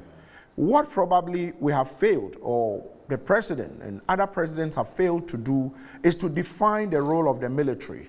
Right. The role of the military in our dispensation has not been defined. It hasn't been defined, even though the law makes it clear that the military's role is for external aggression. And until such a time that there is a state of emergency declared, when the military is drafted in, we have found a very convenient way of doing what we call joint military police operations or police military operations. What now we call the Operation Calm Life. Which is unconstitutional. How? It is unconstitutional because show me where a military officer, under which law can a military officer arrest? Okay. Do you understand me? Yeah, there are 2 laws. That's for law enforcement. The police, the one that says that the police under reasonable suspicion can arrest you and detain you for 24 hours. Mm-hmm. For private citizens, if you arrest, you should arrest when the crime happens in your presence. If you look at the Act 29, when it happens in your presence. So if a military officer arrests you, and so mine is that I'm only trying to say, even though I would pat the president in the back and say we have done a lot, or he's done a lot with regards to dealing with security and retooling the security. But so you mean okay, so in terms of infrastructure, retooling the security, the president's done well. It's done very well. But where you think we're falling short has to do with rule of engagement. The rule of engagement. And that's where we're falling short big That time. is where we are falling short. And Because that is, even though the Constitution and the article, I think Article 200 Clause 3, it's very clear on what the mandate of the police is supposed to be, which Thank is you. maintain law and order.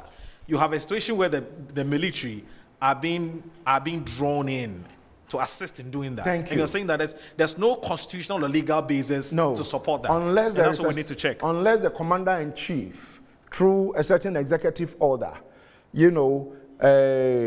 calls for, emergency, some emergency situation. He says that maybe during the COVID, Yes. where some part of this country were under lockdown, Right. that was through an executive order. Right. You saw the military come in, right? But we don't have that. So we found that Kokwanansi way of doing things where things are not very clear, tricky, and so you bring them in, and when things are done, we end up blaming the military. Because for me, the military is the last bastion. When things get out of hand, even during COVID, did you see the American military or the UK military? Did you? No. And so when things just go bonkers, things are just gone, then you bring the military in to come and enforce, to come and make sure that a more powerful body has come. But in our situation, we then haven't say, done that. Just briefly, would you then say, and I'm going to do this briefly because I need to go to Duncan needs to leave us, but would you then say, for instance, that the president missed an opportunity to have at least commented on Ashaiman? It's difficult. Or you think it's a very dicey issue? It's a very dicey issue because usually the president's speech writers would have done this before maybe a week or 2 weeks ago. No, but it's not difficult to I'm coming. Would have done this 2 weeks, whatever ago. Yes. But this, since he's the commander-in-chief of the Ghana Armed Forces, Yes. and I mean, when you say the commander-in-chief, he's the only one who can press the button. The people don't understand. He's the only one who can declare war on another country. Nobody does that. Not the DCDS, not the defense minister. He can press that button and say that we are declaring war. Which community do you come from? If it's out of Ghana, that is how important his position is. So to have what happened in Ashaiman, for me, it's a very dicey situation to say he should have commented. We've had, the military has released a statement. The defense minister spoke. I was with him on another network yesterday. He has spoken. For me, you see, I am probably refraining from putting all the blame at the doorstep of the military until such a time that we define the engagement when it comes to the military's engagement and go strictly according to the law. Then we are going to continue to see these excesses. And it's probably on the safe, right? We had independence. The independence, it was Monday, right? We had the celebration on Monday. Then Wednesday, we had the issue in Ashaiman. Then coincidentally, today we have Sona. You see the chronology of stuff. And so mine is that I would give the president 7 for all the things that we have gotten, and I'm sure there are other things I might want to talk about. That's fine. Let me go to. So I'll we'll come talk back to you. about that I'll later. come back to you. Yes. Even though I still think that, Doc, the president could have at least commented on it and make mention of what you said, that perhaps time has come for us to delineate quite clearly who does what, and then perhaps apologize to the people of Asha. That's just my opinion. Let me come to Duncan Amoah quickly because Duncan would have to leave us at some point. But before I bring in Duncan, let me just say that my colleague Annie Ifwampo has joined us. Annie, good afternoon. It's good to see you. Yeah. I noticed you've also been putting a lot of things on paper. Yes. Yeah, you have your own thoughts you want to express. That's fine. I can't wait. I'm not a panelist. Annie's actually going to. I was actually planning on shifting her to the resource, group instead of she being here to co-host the show with me. You see the But kind of thing she's found me out. She says on social media, sometimes I laugh. Oh, really? Oh, I see. So you're being very monitored. mild, right? You're being monitored. Anyway, so Duncan Amoah, you listen to the president. Impressed? Not impressed? The nation address is a constitutional requirement by the president.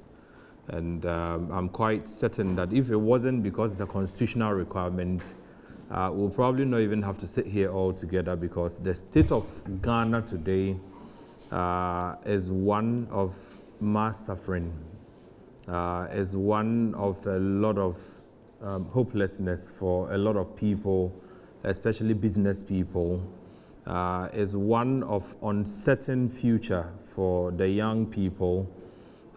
If you look at the fact that we had been given loads of promises earlier by the same administration, which today the president starkly departed from any such comment on any of them. The current administration began with a couple of slogans: one district, one factory, one village, one dam, and all of those things. One would have expected that 6 years down the line, the state of our country will be one that reports on what we have spent the taxpayers' money on over the period. Today, a lot of the address that we listened to was more of, COVID and the repercussions COVID has had on all of us.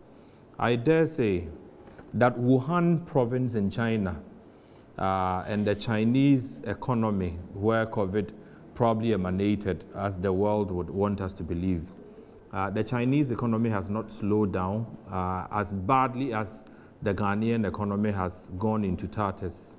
The Chinese are still doing well. The Americans, the Europeans, who probably didn't even have beds and saw people dying, their medical and health systems almost crashing, they've rebounded back to productive ways. Unfortunately, we are crying more than the bereaved. I don't know how much of a havoc COVID did wreak on the Ghanaian economy. In one of the presentations I did elsewhere, just opposing COVID and prices of petroleum products, I would put on record here that the overall outcome was that COVID rather brought fuel prices lower.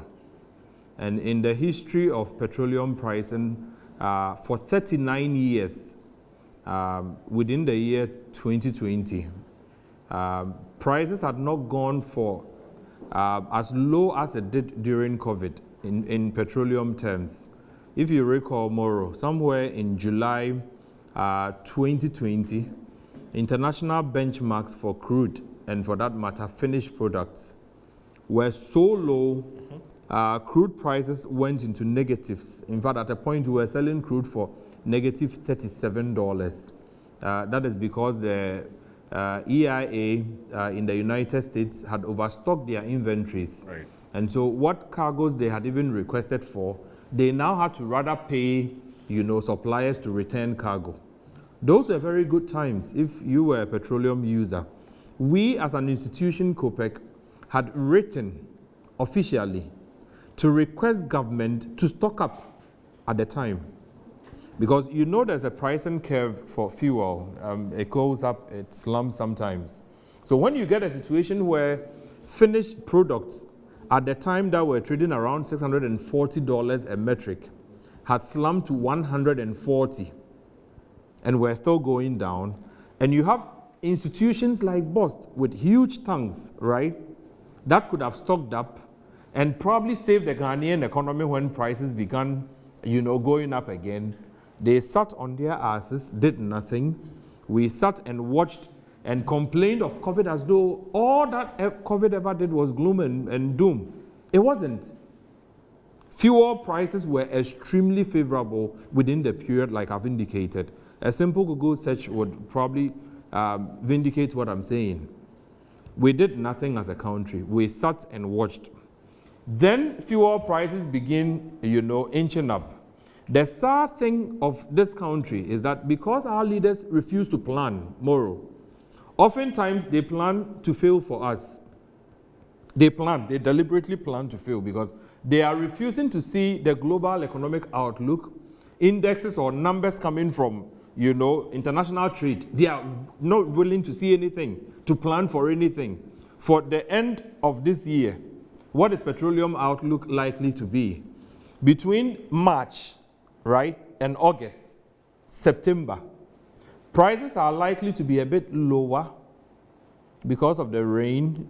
Demand would slump, right? Any country worth its salt that plans would have taken advantage of these forecasts, right? Stock up so that when in times later, the demand curve begins to, go up, and for which reason prices begin to go up, you would have had stock to save your economy. Right. We planned nothing. We sat and watched fuel prices climb from the $140 a metric region to in excess of $1,000. There was no plan, nothing. Let me go back to one of the things that I took a strong notice of the president's address haven't done today. Any such record you put before Parliament, right, is meant to be, not only sacrosanct, but if you lie before Parliament, it is termed perjury. I'm afraid those who wrote the president's address today have led him to perjury before Parliament. And I'll explain why. He made mention of December, mid-December, fuel prices, petrol being 20 Ghana cedis, yes, and then it has reduced to 13.8, diesel being 23, and it has reduced to 13.8. But you have contrary data? Currently. The data doesn't suggest that. So you wonder where they pick these figures from. And if you put this before Parliament, if it was just a political, party rally, I'm quite certain that these things could be ignored. They could play their politics. But if you write a serious statement that is handed over to Speaker of Parliament that is supposed to go into our records, then you would expect these numbers to be factual. There's no factual limits in there. As of mid-November, my office just drew my attention. As of mid-November, what you had was that and you're talking about mid-November 2022, last year. Okay. Just last year. Mid-November, petrol, mid-November was 13.40. So that record before Parliament now would have to be expunged, averagely. Diesel was 15.85. Yet Mr. President quoted as 23. What's your source of data? We compile these data. Well, I can, off the top of my head, give you every single fuel station. These are, if you Google them, you should be able to get these figures. That's fine. You know what, Moro? One critical thing we've always put out there. November, December, prices of fuel prices started declining, and it was for a reason. If you recall, the Bank of Ghana at the time were quite specific with the dollar index, the rate, the cedi trading to the dollar. In September, October, right, the cedi had inched up to almost 16, exchanged to $1. Yes. Then in November, the BOG stepped in. After they had announced something we proposed, they came to announce that they were now going to channel a lot of our foreign forex reserves, towards essential importation. That was a very strategic thing the BOD did. We patted them on the back. You cannot have an economy that struggles to raise the dollar, only to use the dollar to now import towels, wele, socks, shoes, and all those things. There are things you can produce here. The things you may not be able to produce because you've collapsed your refinery, petroleum is one of them. If there's no fuel in Ghana, you won't even be able to get to work this morning. Mr. President cannot move from Jubilee House to Parliament. So it's an essential good. If there are no pharmaceutical supplies, right, your people would really suffer. So they are very essential and critical items that we had insisted BOG apply our limited, dollar resources to, which they did. And as soon as we saw that, if you Google, you will get that. As soon as that announcement came, the dollar began, stabilizing, and at some point, the cedi appreciated to now trade around 8 Ghana cedis. Okay. During that period, petrol prices dropped. So I wonder where Mr. President would have gotten that feed that says mid-December, petrol was around, 20 cedis. 20, diesel was 23. So I think it's factually inaccurate. Those facts should be expunged from Parliament and public records. I'll come back to you, Duncan, and I would be very happy if you can wait, because off air, one of the things you said the president perhaps failed to talk about is to perhaps taking advantage to expatiate a bit more on the gold for oil. the president did, and why you think that he's missed an opportunity. Before you go, today he's seeking to suggest yes, that the price reductions we are seeing now it's a result simply of this because policy. Gold. It has nothing, and I can prove that here. Please, when we come back, you do that for us. No. And you need to. Dr. Sheriff Khalid is on Zoom. Oh, he is. Yes, he's on Zoom. So if you can engage him, please. Okay, so I actually wanted to ask some follow-up questions, with Duncan, but let's go to Dr. Khalif, who is, speaking to us from outside the country, I suppose. He is in the UK, and he's an assistant professor of accounting and financial management at the University of Sheffield in the UK. Doc, you're welcome. Good afternoon to you.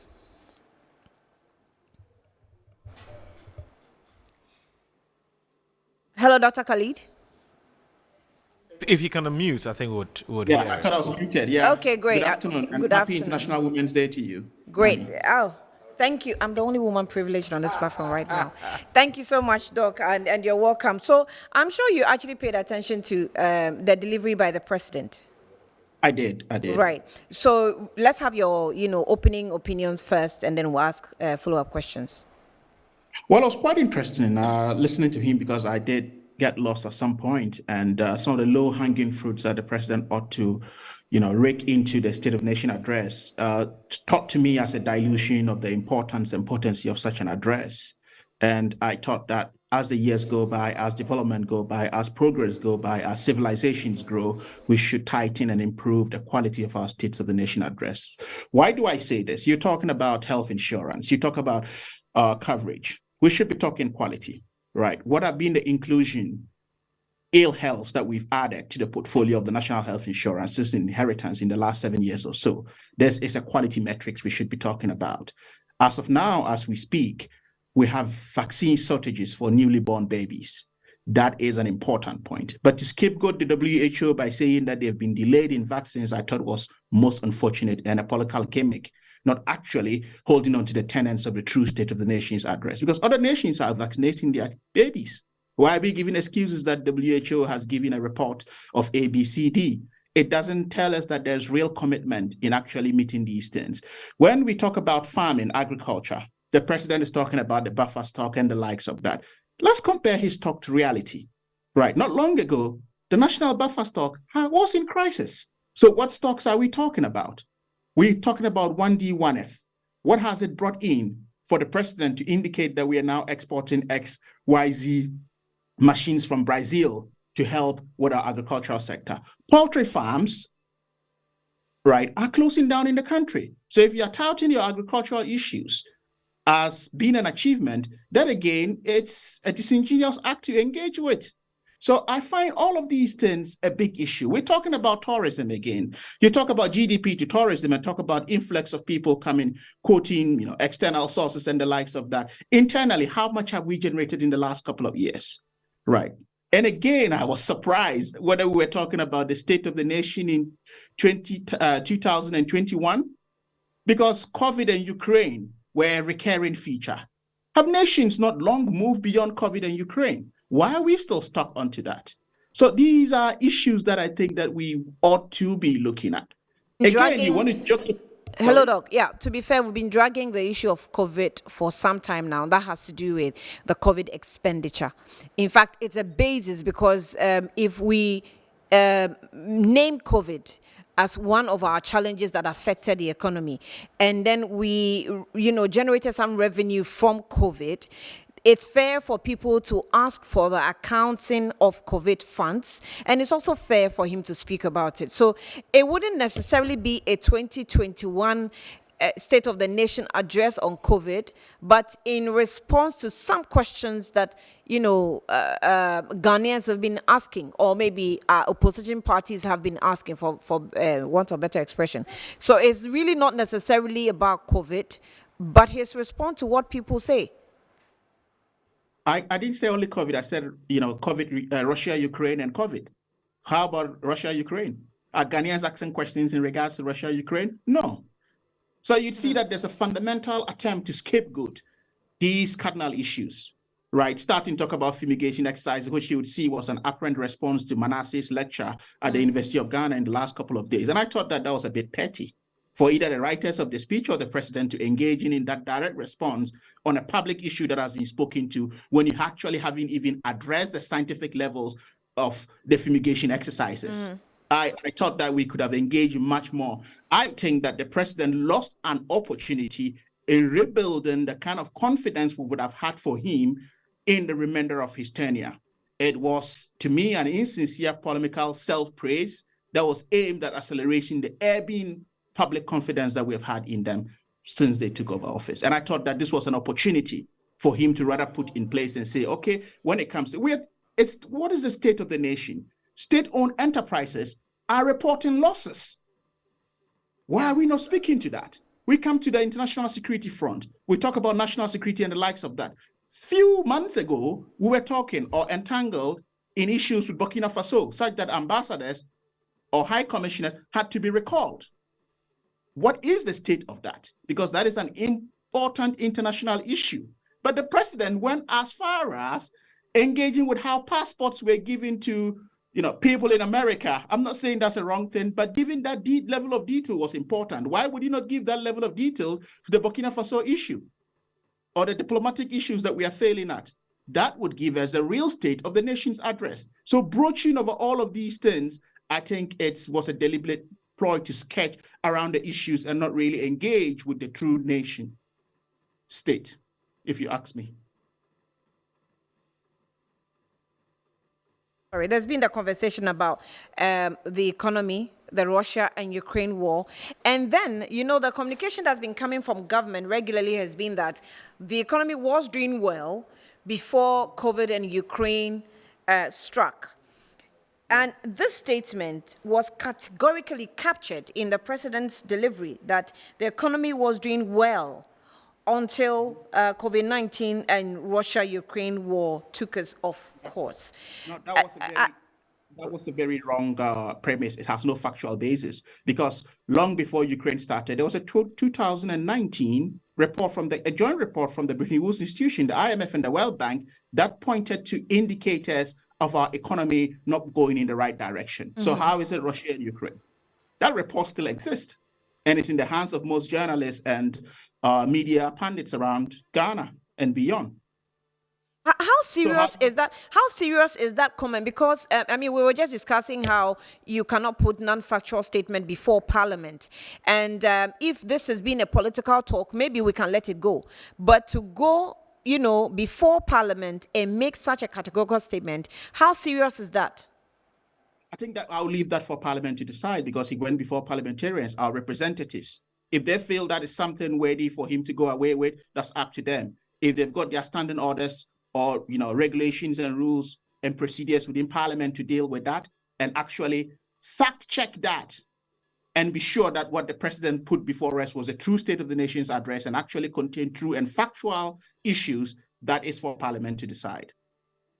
Now, going forward, is this something that you think that the president actually said that we can, hold him to it? Because it has been hope and hope and hope. Meanwhile, when you talk to people, we don't really get that from maybe an ordinary Ghanaian, because the president or his appointees always say things and do otherwise. Is this something that we can hold him to if he says that we should have hope? I think that's one thing I expect Parliament to challenge him to. And that's why I started with premise by expressing my disappointment in how these issues are handled. Because my expectation is that year after year, the state of the nations, or the address, which is a constitutional requirement, the quality of it should be improving, the content of it should be improving, right? The inspiration it offers to the nation should be improving. But we're rather having a sporadic decline in its quality in all of these variables I've indicated. And there's no one, absolutely no one but Parliament who can actually ensure that this is done. So it is a challenge that I am throwing to Parliament to ensure that whatever quality, other than the hopes that we give around or holding on to straws and sketching around figures, numbers, and facts to actually paint a picture of what is not the true station of the nation's address, I think that Parliament ought to be seen to be doing the right thing and actually holding the feet of whoever is the president or the executive to the fire to actually ensure that they do the right thing.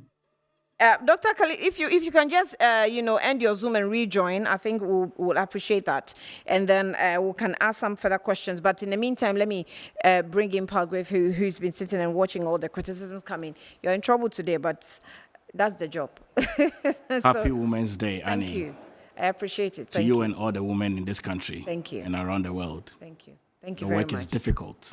Our work is difficult. As a woman, but you're trying. Yeah. And striving. Yeah, especially when we want taxes removed from sanitary pads and you're not minding us. In a male-dominated world, we appreciate you women. And today, the President, Nana Addo Dankwa Akufo-Addo, fulfilled the constitutional mandate of delivering the 7th State of the Nation address. I'm excited particularly that the President, as a law-abiding citizen, could have this opportunity before the floor of the House in Parliament. At the very beginning, the President stated that he was going to talk about the yesterdays, talk about the todays, and speak about the tomorrows.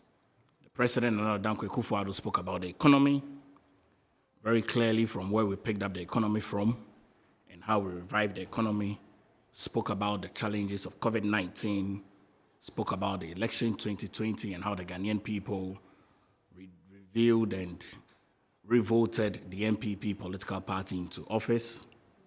The President spoke about how our government has invested in small, medium-scale enterprises. The President undoubtedly spoke about the debt situation, spoke about how we have not been reckless with our borrowing. The President, Nana Addo Dankwa Akufo-Addo, spoke about the roads, investment, airports, sea defense, tourism, investment in anti-graft agencies, YOCO, special prosecutor. The President spoke about one district, one factory, mentioned close to about 106 plus of them that are in operation. The President spoke about the debt exchange program, the IMF conditions, and thanked all stakeholders. Particularly, the President spoke about the Paris Club and China and how, as a government, we are seeking to hold conversations with them. The President clearly spoke about the investments that our country has made into the security services, the police, the military, how we have retooled them. And I've seen that there's a lot more peace and sustainability in terms of within the security services. Road accidents have reduced significantly from the Yuletide, Christmas, and even now. The President spoke about the investments in courts across the length and breadth of this country. And finally, the President restored hope in the Ghanaian people and how we have been able to do it before and how we are confident that we are going to restore the challenges that the Ghanaian people face. And so I would rate the President an A+ for this State of the Nation address. What? The State of the Nation address? State address, the achievements that we have achieved. Okay, hold on. Well, I'm just hoping that Palgrave will be very objective. What were you expecting? The A+, when you were speaking, you said you were marking the President 7/10, considering on security, and overall even that 5. is the retooling. Yes. And not the implementation of laws. Yes. Or even how security apparatuses must operate. Yes. So you were very specific. Thank you. That's retooling. Yes. So, follow-up question I wanted to ask is that, okay, fine, if it's retooling, that's okay. But I listened to the Deputy Minister yesterday. You were on an interview. Joy, yes. And I don't think that his remarks were encouraging. So if you are supposed to be upholding the law and you're retooling, is that enough? Retooling is not enough. Yeah. But what you do with a retooling is what we must question. And so I will not mark you 7/10 because you retooled. Then we can retool and all go to sleep. Did you get my point? So if he's marking the presentation A+, what is the A+? Is it for fulfilling the constitutional mandate? Every single achievement the Ghana government has. Please, yeah. To be fair to Doc. No, I would come in. I'm sure you'll address all right, it. that's I would fine. address That's it, fine. yes, I That's will. fine. Please go I ahead. would address it. Please You go know, ahead. obviously, I will. I right. didn't want to banter. I didn't want the conversation to be between you yeah, and- so Okay.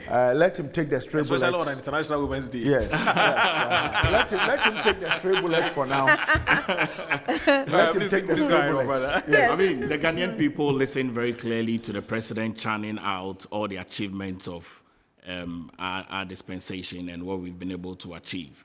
And so clearly, I rate the president and our government an A+ for how well we have done in the midst of all these challenges and how well we continually believe that we will do as we prepare ourselves to come out of those challenges. So an A+ for the president, I mark him an A+ on any day.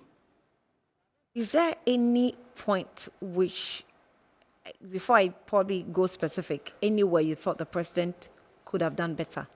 None at all. None at all. I've been very impressed with the president. I've been very impressed with how bold he has come across as the leader.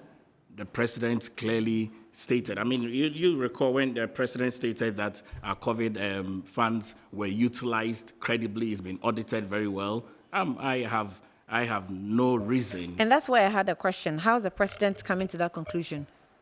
Well, because he Investigations has has not been evidence- done. Well, he has evidence to that fact. The president has evidence to that fact. So audios that emerged where political appointees and those we voted for were complaining of how much they were giving and how the money was distributed and all that. I haven't had any, official government appointee speak to that. And it looks like you are in a very clandestinely dodging those allegations that are in the media. You have to speak to it. However, is this something that you think the president is already in the media? The president will come and say, well, the COVID funds were used judiciously when there are evidences and proof that there was some form of misappropriation? Well, those allegations have come out. The president stated that the COVID funds have been audited. And he's confident that, and I agree with him, that we utilize the COVID funds credibly. He churned out all the achievements of what we use the COVID funds for. And the Ghanaian people experienced that as well. You're done. Interesting. I am not sure if you've had your first take on that, on the president's address. Dr. Adams, No, Dr. Adams says you've attacked him. He will give an opportunity to respond before we come to Doc. You actually said given 70. I think I was very specific. You said 7 over 10. 7 over 10. You know, the truth is that you need to look at where we were and where we have come from to probably where we are at the moment. And I'm using that and saying that it's a very good start.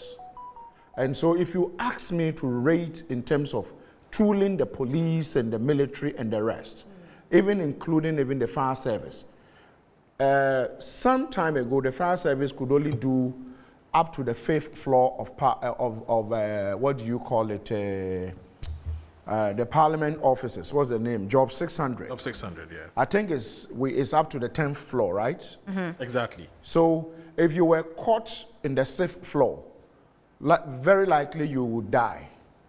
But now they have a turntable that can do up to, I think, more than the last floor, which is very good.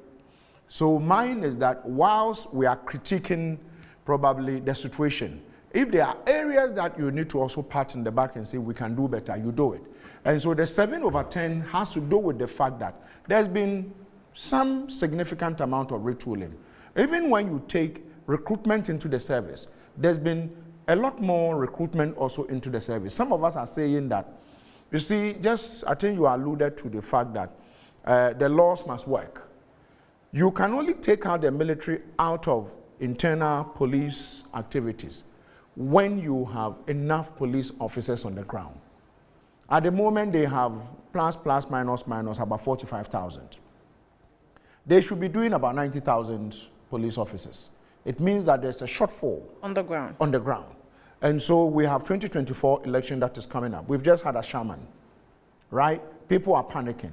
Mine is that are we going to get another 10,000 police officers, maybe, and the other, maybe immigration, fire, and the rest, you know, also getting their fair share? Because then that is the only way you can strengthen your internal security. But once you don't have that, then there is a gap.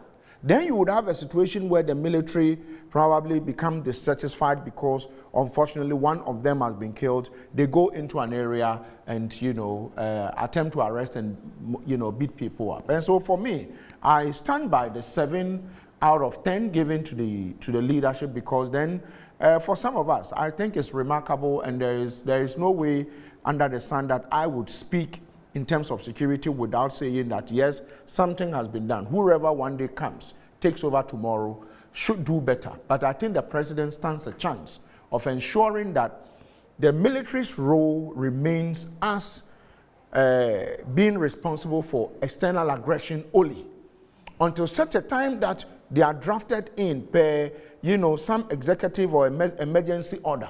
They should remain at the barracks and the peripherals, ensuring that terrorists don't come in. But at the moment, you see them following bullion vans. You see them providing bodyguard duties and doing things that the traditional military officers shouldn't be doing. And that is where the friction is coming from when you are dealing with security. And the overall, I would say the 5 over 10 I gave the president in terms of overall, I would say, well, it is still a pass. But if you look at the hardship, I mean, when I hear petrol prices have gone down, well, sometimes you say, yes, it's gone down, but the truth is, if you don't have what it takes to buy the petrol, you don't even talk about it's gone down. And so some of us want to say medication gone up, because if you have to buy medicines for, if you have an aged mother or father, or you have someone who is sick, and you have to buy medicine, I had to buy some, I had flu, and I needed to buy just some small medicine. You know, I needed to pay almost 200 Ghana cedis for a small bottle. A small bottle that I think used to cost about 55 cedis is about 200 Ghana cedis. And so if all these things, and you are talking about, there is no way you will say you won't get cold, or and you will say we all would fall sick one time or the other. And so these things are the things that have made probably the economy so hard, and one would have wished that things would have, gone on better. And maybe as I've been given the opportunity, let me do some assessment of free senior high school and health and agric. Okay. I think the problems we have had in this country stems from the health sector and the agric ministry. Unfortunately, the president seemed to be patting the agric ministry in the back. Right. They've done nothing. Apart from turning the, what do you call that, that place into a farm gate, the agric ministry. And that is why I'm saying that the new minister who has been appointed, when he takes office, he should clear the place, because it's a mess. Look at the smuggling of, what do you call it, fertilizers. Do we still have the plantains at the ministry? Well, I don't know, but have they told you they are not going to do it again? I think there was a paper, there was a release on that we are going to be selling. We haven't had any release, and so if you are going to go by policy, the policy direction is still there. They haven't rescinded it. Yeah. And so as far as I'm concerned, it's still once official. On paper, it's still there, that place is still a farm gate. Right. Mine is that you don't turn the agri ministry into a farm gate, right? At the moment, food crops are so expensive. If you look at this whole COVID thing, some of us would have expected that the amount of money that came in, right, and some of the things that I have read and seen, you ask yourself, these shouldn't have been. Probably we should have used COVID to better the lot of the ordinary Ghanaian in various hospitals and all that. That didn't happen. It's a reason why I'll give the president 5, because I think that those who wrote his speech were not very candid.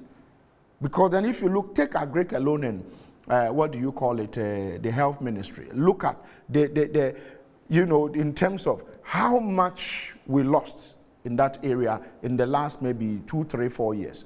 That is something that could have fixed this country. We haven't had that. But when it comes to security, probably I would say our lot has been better, even though in terms of laws and making sure the laws work, with regards to defining the roles of the military and making sure the police take the center stage. We still haven't been able to do that. And I'm hoping that the president, being a chief advocate when it comes to human rights, okay, he's supposed to be a chief advocate when it comes to human rights. he should insist that the laws of this country work so that we can have a situation where the police is performing police duties, the military is performing military duties. Also, hopefully we are going to have a new Chief Justice coming, because then we have Justice Enin Yeboah is going to be exiting. The problem we have had when it comes to probably the entire economy, you can also narrow it down to the justice delivery system in this country. One issue goes to court and it takes 10 years. And so people begin to take the laws, either the state agencies have the mob mentality, or individuals have mob mentality because the next court I bid 10 years into, let's set up our own court in the middle of the street. So whoever becomes the new Chief Justice, then the outgoing one, as it's about going, has done some work. You know, tooling the new courts, and a lot has been done. But I think that, you know, when it comes to delivering justice in a more rapid and speedy manner, as we say, justice delayed is justice denied. I think a lot needs to be done. Thank you. I still have some issues to raise with you. Please go And ahead. the fact that you were on an interview with the deputy minister, I was expecting that you would be alarmed by the comments he made. Firstly, the release that came from the Ghana Armed Forces, if you check the release, the date is wrong. It's 2022. I hear it's been taken down. It has to be taken down. Else, officially, they have not given us any release in 2023 pertaining to what happened in Ashaiman. And then you have the minister who chose his words carefully. He said, while the government feels sorry for the alleged incidents of the violence meted out on the civilians during the operation, it is not in the books of the government to apologize for the oppression which has been deemed by some critics as unlawful. It is this oppression that led to the civilians being brutalized. And so if you do not organize it well, and you can separate the two and say, well, we apologize for you being hurt, but we're not apologizing for the oppression we organized. You cannot, you know, you cannot decouple the two and think that one is different from the other, because one gave birth to the other. Well, you know, the truth is that if you're apologizing, apologize. If you heard me right, I reiterated the fact that the military doesn't possess prosecutorial powers. They don't possess it. The law is very clear. First of all, the military doesn't even have the power of detention, unless, of course, you are a member of the military. Then they can court-martial you. But even that has been outlawed by the courts. And so my point is that the whole arrangement was wrong. It shouldn't have happened. And so for me, No, if you cannot give 7 over 10. That's one I disagree with you. You seem to be mixing apples with oranges. What I'm trying to say is that from the point of view of the law, you are right. And I think I reiterated it and said I would have given a higher mark if we if we make the military perform military functions, okay? Because then the law is so clear when it comes to the power to arrest as a private citizen. It says the crime should have been committed in your presence as a private citizen. And when you do, what do you call it? When you do that arrest, immediately you hand over the person with whatever evidence it is to the police. Okay, per the Criminal Offences Act, to the police. Then, if you are, the police can arrest you on reasonable suspicion and keep you for 48 hours. But any other would constitute false imprisonment, right? And so for me, it looks very murky. But we found a convenient way. We found a convenient way of doing it. And what I would say is that I blame it on probably all of us and saying that we have allowed this to thrive. I've been a chief advocate for saying that the military, if you go to Britain, America, more advanced countries, you won't see the military in town centers. No, you won't see it. I have been a chief advocate to say, you see, our democracy would be deepened and strengthened if military officers are not seen, holding people's bags and driving around town and doing other things. Okay, unless, of course, it is probably there is a certain executive order. Right. But that doesn't happen. And you, the media, you keep quiet. Okay, so that we do not mix apples and oranges, to your mark of 7/10, what specifically are you rating the government on in terms of security by that mark? Which mark? The 7/10 mark. No, I'm saying retooling. When I say retooling, there are several things you can talk about. Retooling, for instance, you can talk about there's been, what do you call it, recruitment into the services, about 12,000 in the last maybe 5 years or so. You can talk about, you can see visibility in the past. If you just Google crime rates in 2008. And so some of us, 5 years ago, is it 5 years? 2008 to now will be how many years? 4 years ago, right? 2018. 18, it will be 4 years. 2018, some of us actually went out on your media house and other media houses and pushed. That was when we had the retooling the shooting of people in broad daylight. And for the first time, we had the president commit about 886 million, almost $1 billion US for police retooling. And that is what culminated into the 3 choppers today. We've never had that commitment before. And so for me, I think it's a step in the right direction. And so these things have happened. And so it will be the reason why I will say that. I did mention that the fire service, up until recently, I think 2020, could only do up to 5 levels. If you're in a building that has more than 5 levels and there was fire, they couldn't rescue you. Like Parliament. Right? They couldn't rescue you. And some of us said, that is an affront. Okay, so I think Dr. Adams, in order not for us to, split hairs or prolong this matter, I think Dr. Adams's rating of the president's speech on security was purely based on retooling. Retooling, yes. In fact, the president gave us a list of things that he had done. You don't retool. It's understandable. You don't retool and use it against your own people. Understand. Do you get my point? I understand what you're saying. You cannot decouple the it. reason why, I get the point, but the reason why, you asked the question about, and I have to go to Dr. Sheriff. You have to go to, because she's back on the Zoom before we come to Dr. Adams. But the reason why the issue about, you asked what went into the 7/10 that you gave the president. And he said, because I heard the president said it's an ABCD. In fact, if you read the president's speech, he gives you a tall list of things that he has done for the military, helicopters, etc., etc. And he said, based on these things the president has said, this one, dear, he deserves 7/10. He actually deserves more than 7/10. But in terms of the security governance architecture, and I talked about rule of engagement. Yes. We have a lot of work to do, because for you being the commander of the Ghana Armed Forces, you have to take keen interest in what's happening with the relationship between security, the military and civilians. And that's for you your biggest worry. And your issue is that you can't be touting that you've bought everything, you've retooled and all of that, and yet people are being killed in the name of we're looking for one person who has been, we're looking for, for instance, suspects who have killed one of our in the end, guys. you find no one. And it's a legitimate point you've made, But when you ask, because you asked Dr. Adams to walk us through, because then he's going to take the whole day, because it was a tall list of things the president said. Meanwhile, we have Dr. Sheriff, Dr. Nene Adams, and everybody else waiting. So it's a legit. No. Otherwise, you'd have to read the president's speech again. I don't want to read the president's speech again. I just hope that when it's a spade, call it a spade, and not a spoon. Yeah. Let's not be complacent. Call it as it is. It's okay, it's a good thing, because that's where it starts from, actually, to retool your security agents. It starts from there, then you can build, But as you start retooling, you do not sit somewhere and retool, and then sit somewhere and apply the law. As you retool, you apply, it's merged together. So if I am rating like he rated, I won't rate you like 7/10.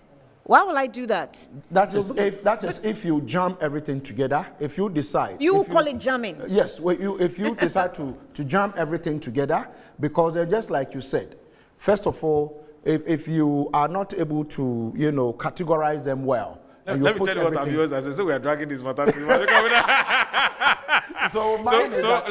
mine is that you are right on what you are saying, but it shouldn't be a 9-day wonder. That's because what has happened over the period is that we allow things, in the media you are part of it, because the things happen, we speak about it a week and it ends. I have been a chief advocate that let military perform military functions, let the police perform police functions. Simple. Until you are able to do that, and you, the media, become champion campaigners. So that when you see a military officer, you take a photo of him, what is he doing in town? We don't need you here.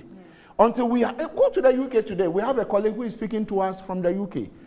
Where I live, there was a military base there, but you hardly will see them around. But Doc, sorry, viewers, that we're dragging this matter. Doc, beyond the advocacy, until and unless we're able to get people to face the full rigors of the law for using the military ill-advisedly, this advocacy is not going to go anywhere. See, somebody must be answering to us. In this country, there was a military officer who was in that convoy. Nothing has happened. And when some of us raised you, the media, did you talk about it? We always talk about it. You didn't talk about talks it. about it. You didn't talk Please, about Dr. it. Sheriff is back on the line. Please continue your conversation with I him. think we should bring Dr. Sheriff in this. He said we should go to UK. Yes. So let's go to UK. To be fair, I mean, just my bit on the security bit. I get where Annie is coming from. I think that disaggregated ratings of the military issue or security issue tends to dilute the entire importance and potency of how we should deal with our security situation. For instance, not long ago, we had military presence around the chair of the Electoral Commissioner. We had military presence around the Attorney General. We have military presence around key government functionaries who were acting as security persons to them, which was so utterly wrong. Actually holding our backs, Handbags and the likes of that, right? Today, as we speak, there's a tanker sitting at the residence of the EC chair. Why are we in a war situation? So if we have all of these things happening and sort of like apportioning these issues, look at the Burkina Faso issue happening. Look at how close in terms of proximity and borders we are to Burkina. We have people living in Ghana having their farms in Burkina Faso, and likewise. Right. These are core security issues that we ought to engage with. Yes, there's some visibility programs. I like to see the motorbikes in town. I feel very safe when driving around. I see them at night. We ought to commend that. But when we start to sort of grade in disaggregated forms to say that in this aspect, this is what it is, then it dilutes the entire security architecture of the country. But Doc, remember that's in his capacity as a security analyst who probably appreciates the issues within the security sector better than we do. Well, I do as well, because the point is, we are not at war, where buying tanks and what have you would be a commendable issue that we have to talk about. When we are talking about security, it's just not about the where or the ancillary equipments and what have you. Security has got to do with intelligence. It's got to do with even economic issues. It's got to do with social issues and the likes of that. All of these culminate and is termed as security, right? Okay, Dr. Adam wants to come in. You want to come in, right? Yeah. I just want to say, first of all, that my brother here dare not, give any grade below A+. Otherwise, he gets back to the office and his colleague Kamaldeen Abdullahi. You sent him to Iraq. Where did you send him to? Saudi Arabia. Thank you. So he's actually watching, and he's not happy that almost all the panelists are not for the SONA, or we're not rating the president high marks on the SONA presentation. But so he probably, if we have time, yes, he might join to save you. A bit. Yeah, he says he's following. So. But Annie, you seem to have isolated him so much. Bring him closer. No. He was close to somebody and the person actually left the space. So he doesn't have a choice but to remain alone. Okay, so I was trying to make a brief comment on the security issues. I think that my namesake, through a grading that has sparked all this debate. Just picking a component of the entire security architecture and grading it gives a false impression, really. When you're talking of the security framework, he knows better than I do. You have the armed forces, that's the military, you have the Air Force, and you have the Navy. Beyond that, you even have national security. You also have the police, etc., etc. And so if the president comes and lists a few, accoutrements that the government acquired for the military, and he mentioned probably the Army and the Air Force. We've not heard anything about the Navy, for instance. And I have information that if, for instance, these guys, pirates, are rolling or roaming our seas. The pirates, we don't have boats to chase them because they come on. We do. Actually. No, they've received. Yeah. You see, let me just clarify this. I'm coming. Let me just clarify this. You see, from where I sit at a point where these things, sometimes you get involved in these things. And so the things the president mentioned, I would have been privy to almost all of them before they did. So I don't have to read what, I haven't actually read everything the president mentioned. But I can tell you that even the Marine Police has been retooled, the Navy has been retooled. Now we now even have fighter jets that have been reconfigured, and you will see them around. And so mine is that I'm not speaking just based on what the president said. I'm saying these things based on what I am privy to even before today. So we need to. Very well noted, sir. But to make progress, we're even talking about the police, for instance, that, police to, citizens ratio is way down. He mentioned that we expect to do 90,000, but we are around 45,000. Okay? And all of this put together gives us an idea of the state of security in our country. But the point, though, is that where we are now, we can have, I would not even see the security component as that flying high, but we can have the best of security, but people are hungry. Yes. That's human security. And for me, the retooling or additional tooling of the military is telling.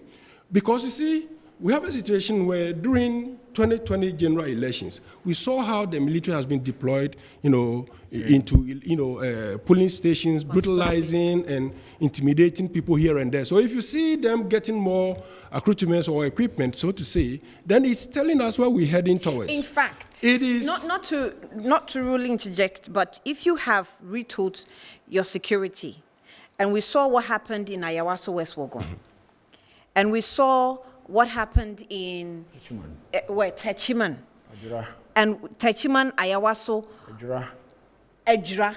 And we saw what happened with the EC, where the EC is going to court and he's surrounded with security. And we're seeing other government appointees that are also using military security. You are not retooling for the nation, you're retooling for your government. Exactly, so, and that raises serious red flags. We are actually militarizing our democracy. Exactly. We are making our democracy become unattractive, and that is the problem. When my colleague was talking, he spoke about something and added sustainability, and I'm asking, where is that one coming from? Indeed and in truth, these are worrying signs. I'm coming from Tema West, and I knew what happened, at our coalition center at the 2020 general elections. Where's Tema West? Tema West is Sakumono, that's where Tema that's Committee my 3, Committee 2, Committee 5, Ajay Kojo, Lashibi, Klagon. That is the enclave. I grew up in Community 2. That is why I asked. Very well. So that's our part MP of is Tema Carlos West. Ahenkra. Okay. No, I many years ago. Okay. Okay. And so these things are not good for our democracy. I would have been much more, happier if that retooling goes to the police. I'm not saying that we should ignore the military. No. And then again, if you are grading them that, at that rate, what is the gap? What is the, where we are now, and what has been added? What vacuum does it fill? What is the remaining gap? That will give you an idea of how well we perform with regards to security. And again, the entire security, architecture. If you want to grade it, it is not something that is better than the actual state of the economy. That is the truth. And I just don't want us to, deviate from that. But having said that, I don't know if you would want me to. Sure. There was actually a question we wanted to ask Dr. Sheriff, so that you can take it from where he ends. It has to do with a very emphatic statement that the president made. And that statement, he said, Mr. Speaker, and Professor Sheriff, I hope you're still with us. Hello, Professor Sheriff. Yes, yeah. So he says, Mr. Speaker, let me state emphatically that we have not been reckless in borrowing and in spending.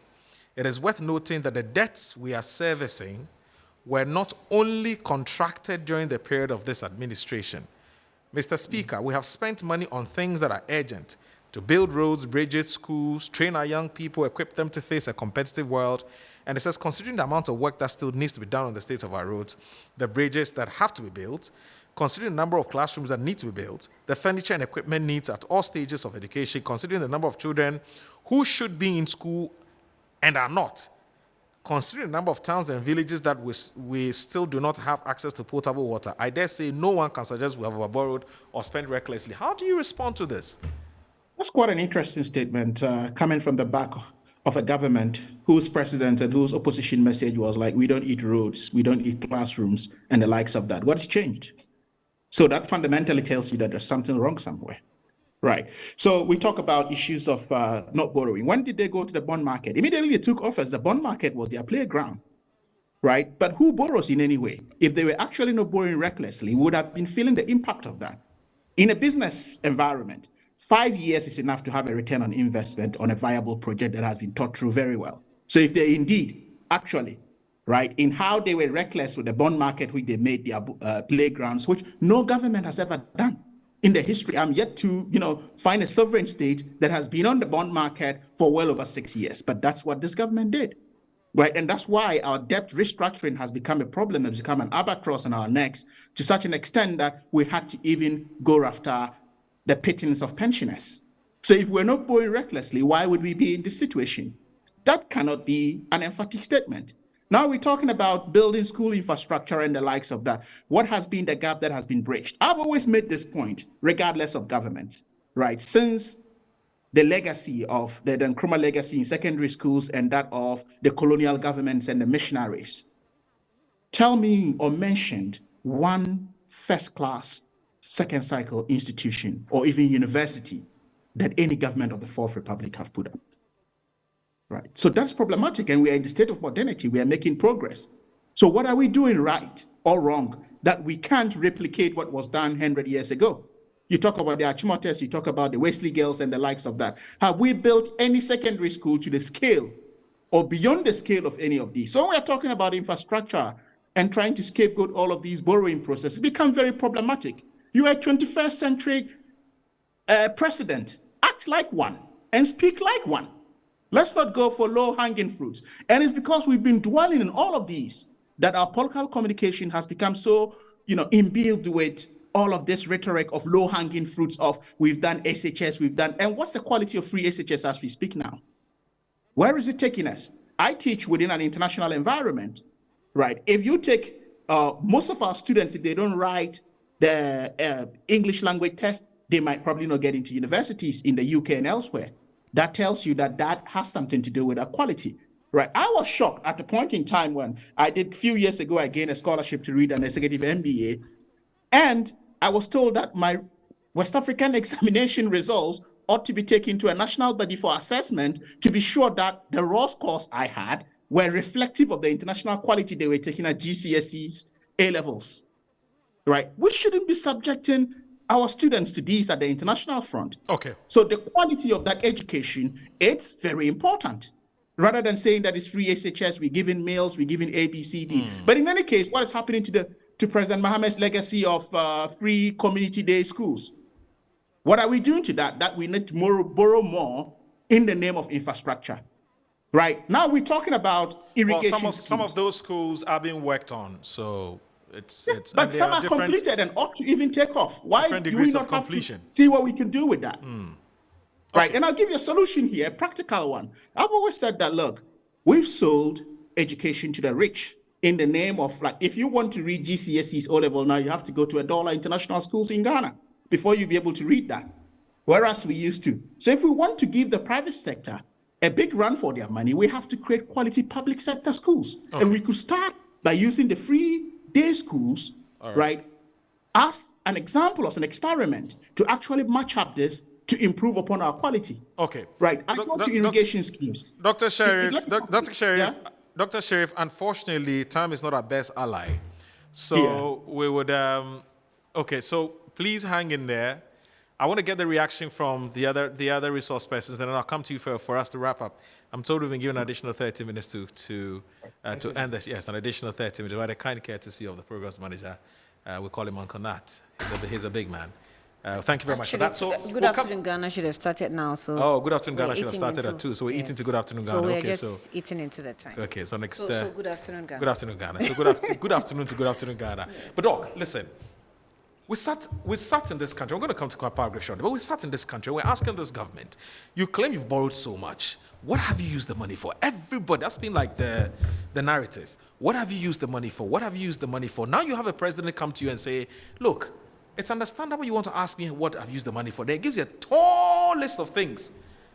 And I want to believe the president won't mind for anybody to go and, basically check or verify. Now we're saying that, okay, now you've told us what you've used the money for. But you are the same person who said, we don't eat roads, So what do you want the president to do?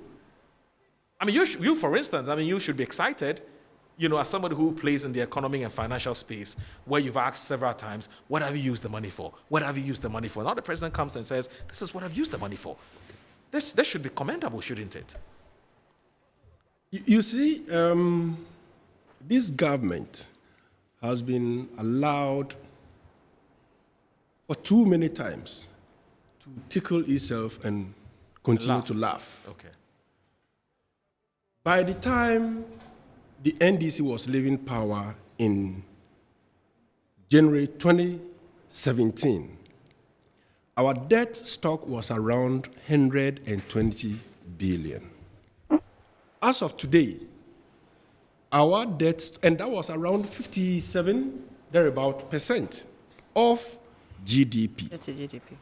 Today, our debt stock is around 600 B, give or take, coming to over 100% to GDP. It's between 103, 105.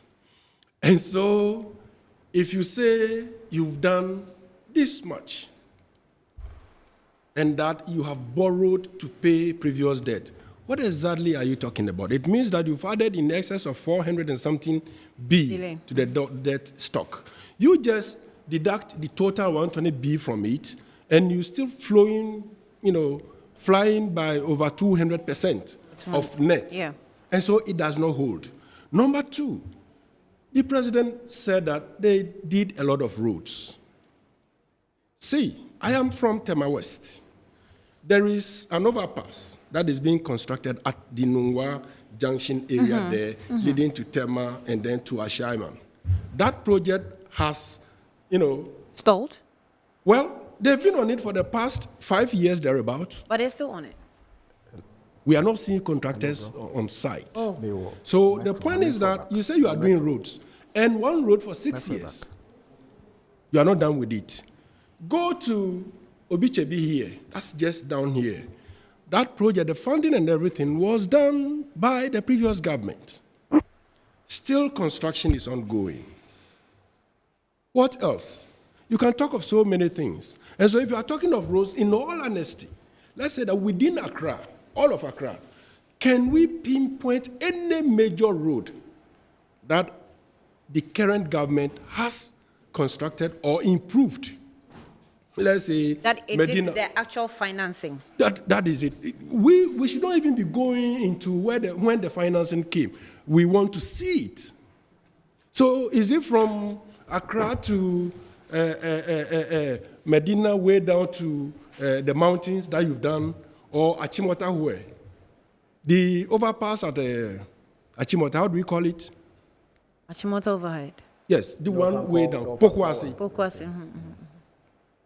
Who did it? You are claiming it. The one at motorway ending here. Who did it? You are claiming it. And so if you say you've done roads, where are the roads? Where? I'm in Accra here. I've not traveled out of Accra since. I have been driving in Accra. Today, after small rainfall, when I was coming, by the grace of God, I'm able to fuel my car. Look, you've seen the Labadi going to Teshinova being constructed. Okay, for I'm sure 6 you used years. that road. I mean, Okay, For more than 400 billion. You're talking about a major road. The point that I'm making is that Yes. we should not be tickling ourselves and laughing. Because you see, Ghanaians are seeing, Ghanaians are watching. Grading yourself A+ when you are giving people haircuts. Grading yourself A when you cannot pay maturing debts. These are serious matters. We have come too far now. We have reversed the state of our economy to around 1983 times. And that is dangerous for us.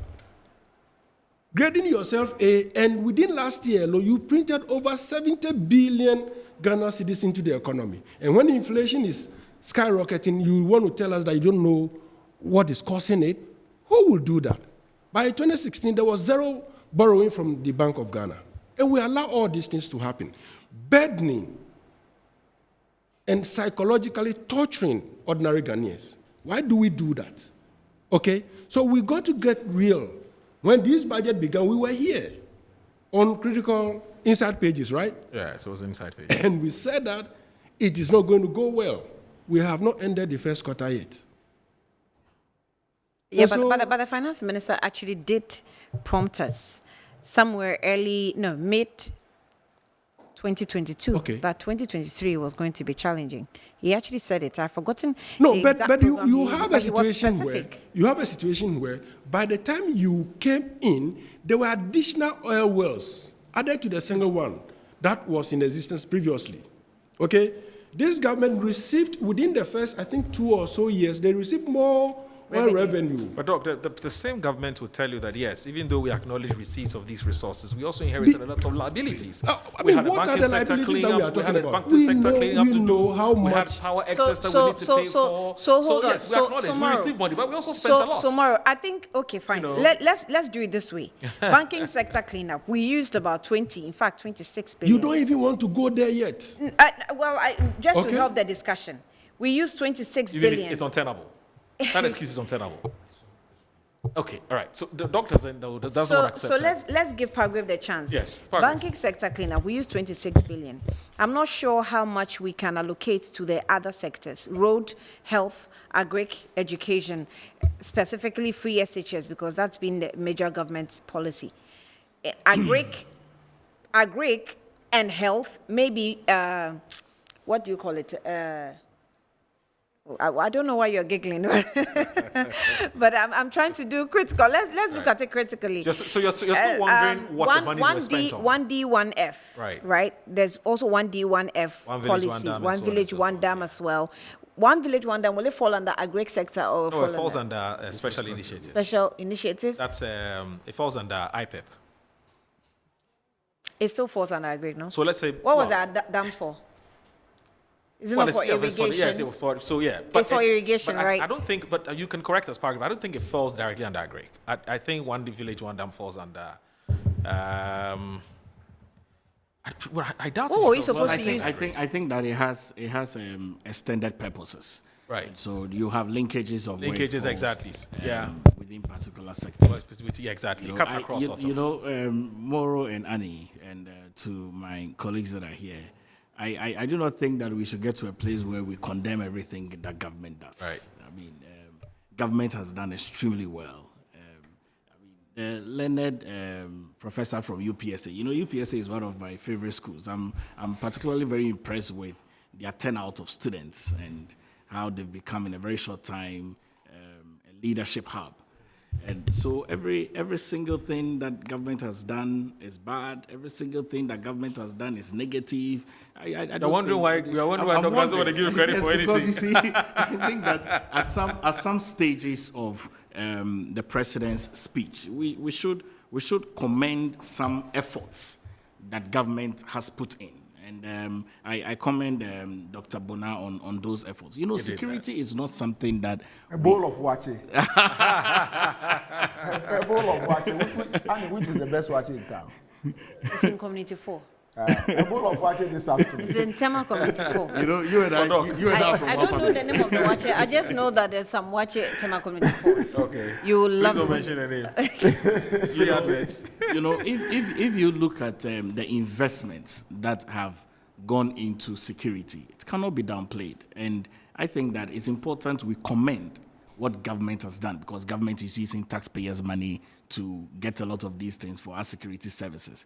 The peace and serenity that we have in the country cannot be underestimated at all. It's primarily because government is retooling and ensuring that it's taking security as one of its topmost. And within this sub-region, which country would not want to have security as one of its most important policies to look into? And I think that our government, in looking into these areas, are very key. Maritime is very key. There's a lot of piracy that is happening in the maritime area. Government has retooled those areas to ensure that the naval services are always up to task within those environments to reduce piracy. The president laid out close to about 15 significant points of some of the investments we have made with the resources that have come.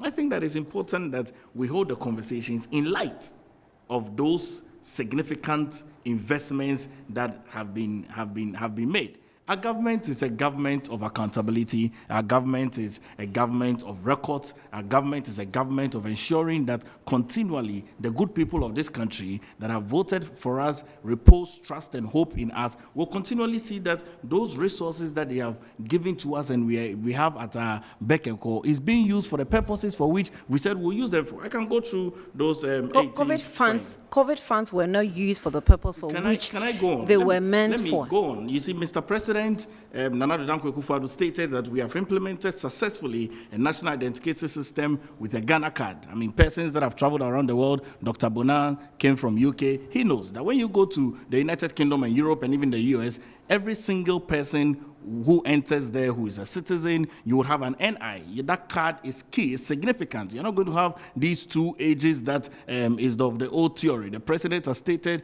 confidently that the date of birth that you would have at the time that you are born is the same date of birth that you have when you die. When I heard that statement, I was very excited, and I knew that Ghana is progressing and going somewhere. The president stated that we have constructed more NCA licensed fiber optic cable than any government in the Fourth Republic, close to about 93% of total. These are facts available for people to see. I'm particularly excited as well with the libraries, the number of public libraries from 61 to 115 as we speak now, from 2017 to 2020. The president stated that we have given more vehicles, more ammunitions to the security services. The data is there to prove for the Ghanaian people to see. The president stated that we have significantly financed the governance and anti-corruption agencies through the Ministry of Justice and Office of the Attorney General. Spoke about NCC, spoke about SHRAJ, YOCO, Office of the Special Prosecutor.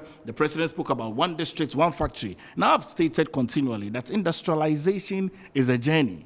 Our government has set the foundation. And I think that, you see, the level of investment that our government is making in this country, posterity will be the good judge of President Nana Addo Dankwa Akufo-Addo. Moro, it will interest you to know that the literacy rate, as we speak today, is close to about 78%. And I tell you and the rest of the Ghanaian people that are viewing that the literacy rate is going to increase in the next 5 to 10 years, close to about 98%. What it means is that if you have people that are literate, it impacts every single part of your development. So if you have an artisan who is educated, it's very easy for their finishing work and products to appease you, and you don't need to be traveling from Ghana to another country and importing things. These are the infrastructural works that our government is putting in place, and I think that at some stages we need to be able to pat government at the back. I mean, it's not every time that we would be saying that government has not done well. The president spoke about the improvement of revenue collection. Moro, every single country that has developed, and I appreciate the Asian tigers and the Latin Americans and Americas and Europe and all of those who have existed well over 200 to 500 years, whose economies have grown and built a lot more on revenue mobilization. We need, as a country, to to be responsible Ghanaians to make sure that we raise enough revenue. And in raising enough revenue, we need to ensure that we ourselves contribute to our taxes. And the president spoke about the fact that we are seeking to increase revenue. He said we actually increased revenue as of December 2022 to almost 1 billion Ghana cedis. So the number of achievements that the president has stated in the State of the Nation address, I think that it's key for us to discuss it in sync. And if I rate the president's State of the Nation address together with our achievements and how we have carried the Ghanaian people along, and how we are confident that we will carry the Ghanaian people along in the midst of the teething challenges and A+, I think it's extremely commendable. Now, Doc. Let me just say this, that if it's about reading what the president, said to us back here again, then it is problematic. Then secondly, I will also say that it is not to say that we are bastardizing everything about the current administration. You know the British saying that the taste of the pudding is in the eating. Do you know why that is the case? Because pudding is a very nice British traditional cake.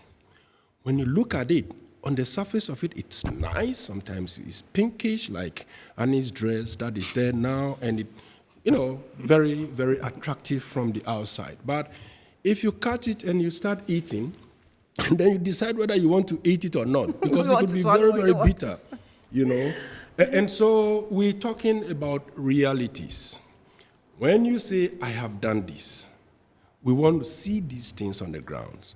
We are looking at our situation, our current state of affairs, and we're using that one to measure the things that you've said you've achieved. So, for instance, take Ghana Card. You have taken Ghana Card as if you were the one who started everything. In fact, by the time you were coming into government, there was over 4.5 million Ghana Cards printed. Okay? Currently, what is the total? Before you came into office, there was extensive investment in this fiber optic network, laying pipes all over the place, the foundation. You came to commission, the IT center, and you say you've done so much. And that is the foundation of all the things that we're talking about, from e-governance to this. That's the foundation. Even passports as well. Yes, that is it. And so we have to put these things into proper perspective. You said you are doing well.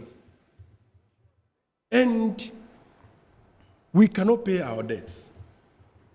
You said you are doing well. Now we have to go begging that forgive us our debts. We are at the brink of losing our critical state, enterprises. And we are not concerned. And then you will say that, you are scoring yourself at A. It's not as if I'm taking you on personal, but I'm saying that we have gotten to a stage in our lives that we have to be realistic, because the state of affairs is that bad. It is that bad. Now, a loaf of bread, you can buy it at 40 cedis, especially at a point where the wheels are no more in just your hands alone. You are now calling on Ghanaians, ordinary citizens, everybody must contribute at some point, hence DDEP. So you cannot still stay in your room and still give yourself an A+, paragraph, if I'm to go by your score. It's gotten to a point where your analysis must take a national twist and not necessarily a political twist, because everybody, sometimes at some angle when you are communicating, you admit that we have a global challenge. In that score, you admit that there are challenges in Ghana. But when then you begin to receive the criticisms, you now drift from that point and begin to say we are an A+. How? So it's an error for me to rate the President's State of the Nation address an A+. Let me also make this point. Is it the address you rated? Yes, you can. Is it the address you rated, or is the presentation, or the whole economy? I rated the President's State of the Nation address. Okay, so he's reading. No, not his reading. The style. No, not the style. The achievements of government. By what? You remember that? You remember? Okay, so remember the achievements Duncan, of governments and from you see, 2017 Doc said something. to 2022. He said that if we are sitting here and repeating what the president said, and based on that we rate him, we're not doing a yeoman's job. And Duncan did immediate cross-check of fuel prices before he left us and told us that that's not a fact. So even on that score, and we have not finished cross-checking, maybe after this discussion, we as media people will now have to go and sit and do back-to-back cross-check. Did he really speak the truth? So it's not just on what he said or what he said he has done. It's okay, because he's even saying that COVID-19 funds, which I have a problem with, were judiciously used. But we all know the facts. Okay, so I'm sorry, but I think Doc wanted to say something before you. Yes, I wanted to talk about the extent to which we've actually placed all the burden, if not the blame, the burden stroke blame on COVID.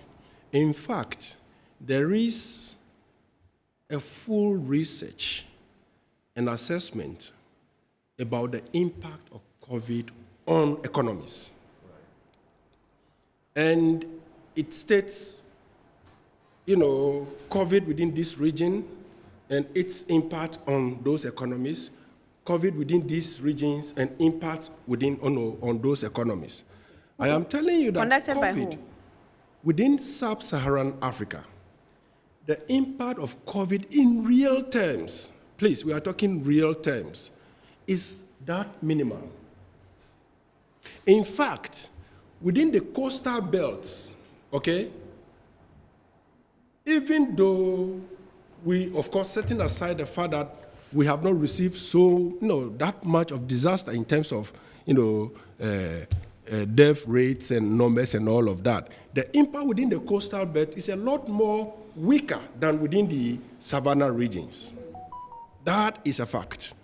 And so, if you just come and say that, but for COVID, we could have done this, would have done this, and putting everything on it, and then later Russia-Ukraine came in, and then we added it to it, it is quite, worrying, and it misses the facts a little bit. So I want to make that point pretty clear, that research shows, of course, the impact is quite heavy, but I'm saying that research shows that within sub-Saharan Africa, and especially within the coastal belts, the impact is not that much. And so we have to be, circumspect in all of these things. If we've not done things right, and we are in the situation that we are now, we've got to correct ourselves.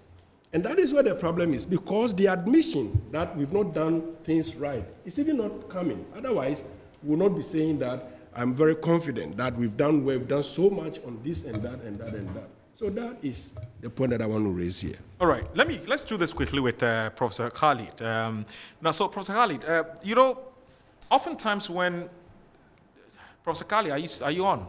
Yes, I am. Thank you very much, sir. Now, oftentimes when we have asked the government to tell us or to show us where all the monies it has mobilized since it came to power, what it used the money for.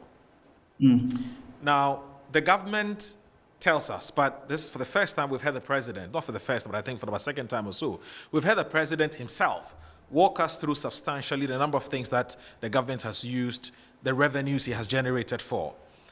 But then the counter-argument, as Dr. Nene Adams has said, is that, look, you inherited a debt of a little over 120 billion, but 122 billion, Ghana cedis in 2016 or 2017.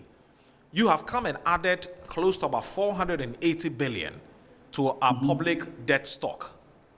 Yeah. Now, Dr. Adams and a few, of course, other critics will say, you haven't been able to convince us sufficiently what the 480 billion cedis has been used for. Now, you also hear the government spokespersons who say, look, it is true that we inherited resources. There are 2 oil fields that came on stream.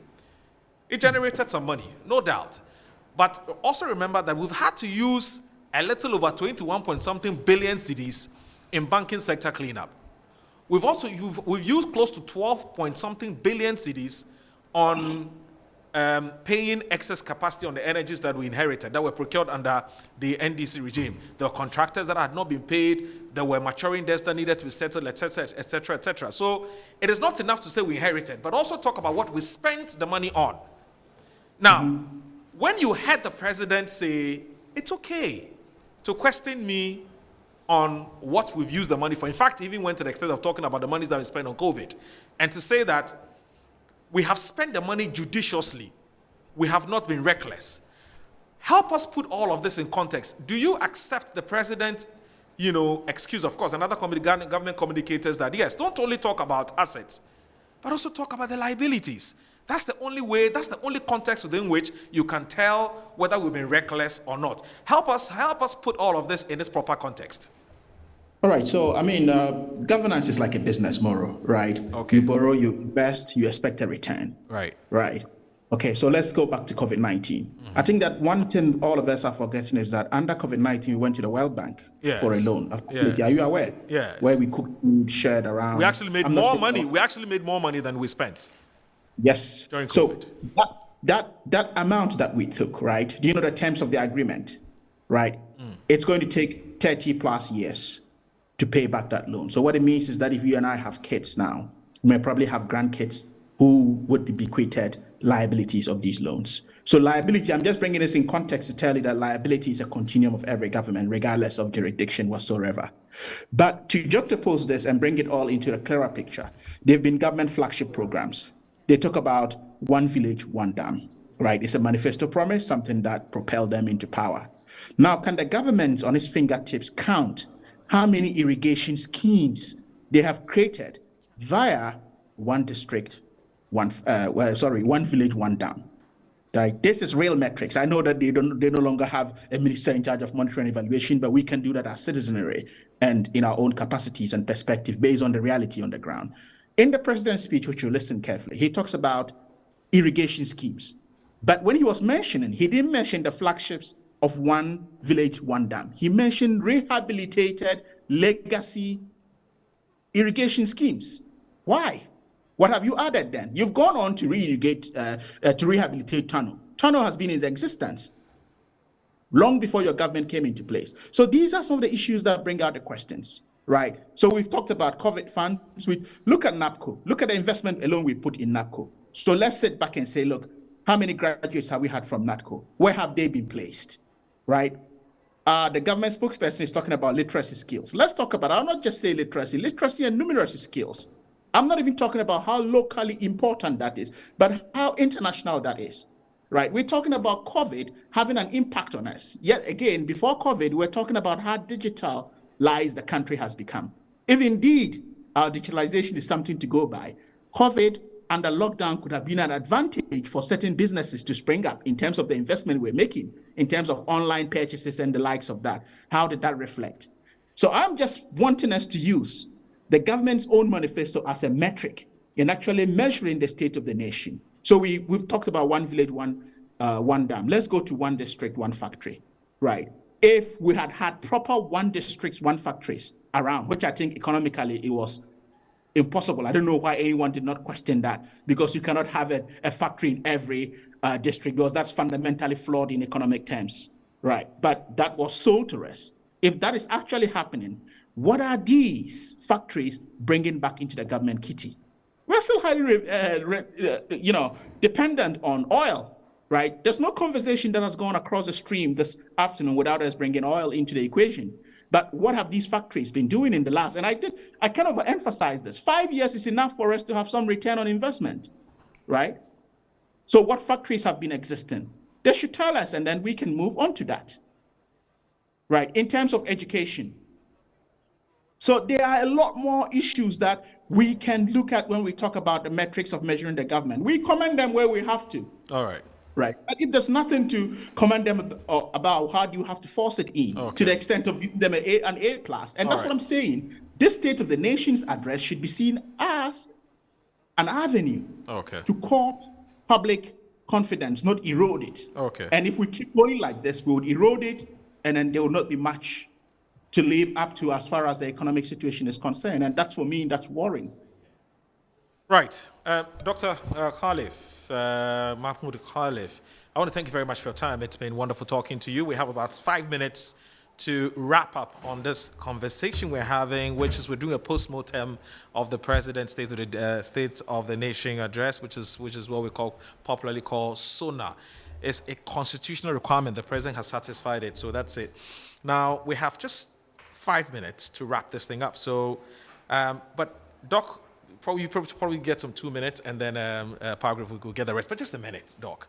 There was a lot of talk about. Why are you giving me 1 minute? When do you have? Well, you know why? Because you're a security expert.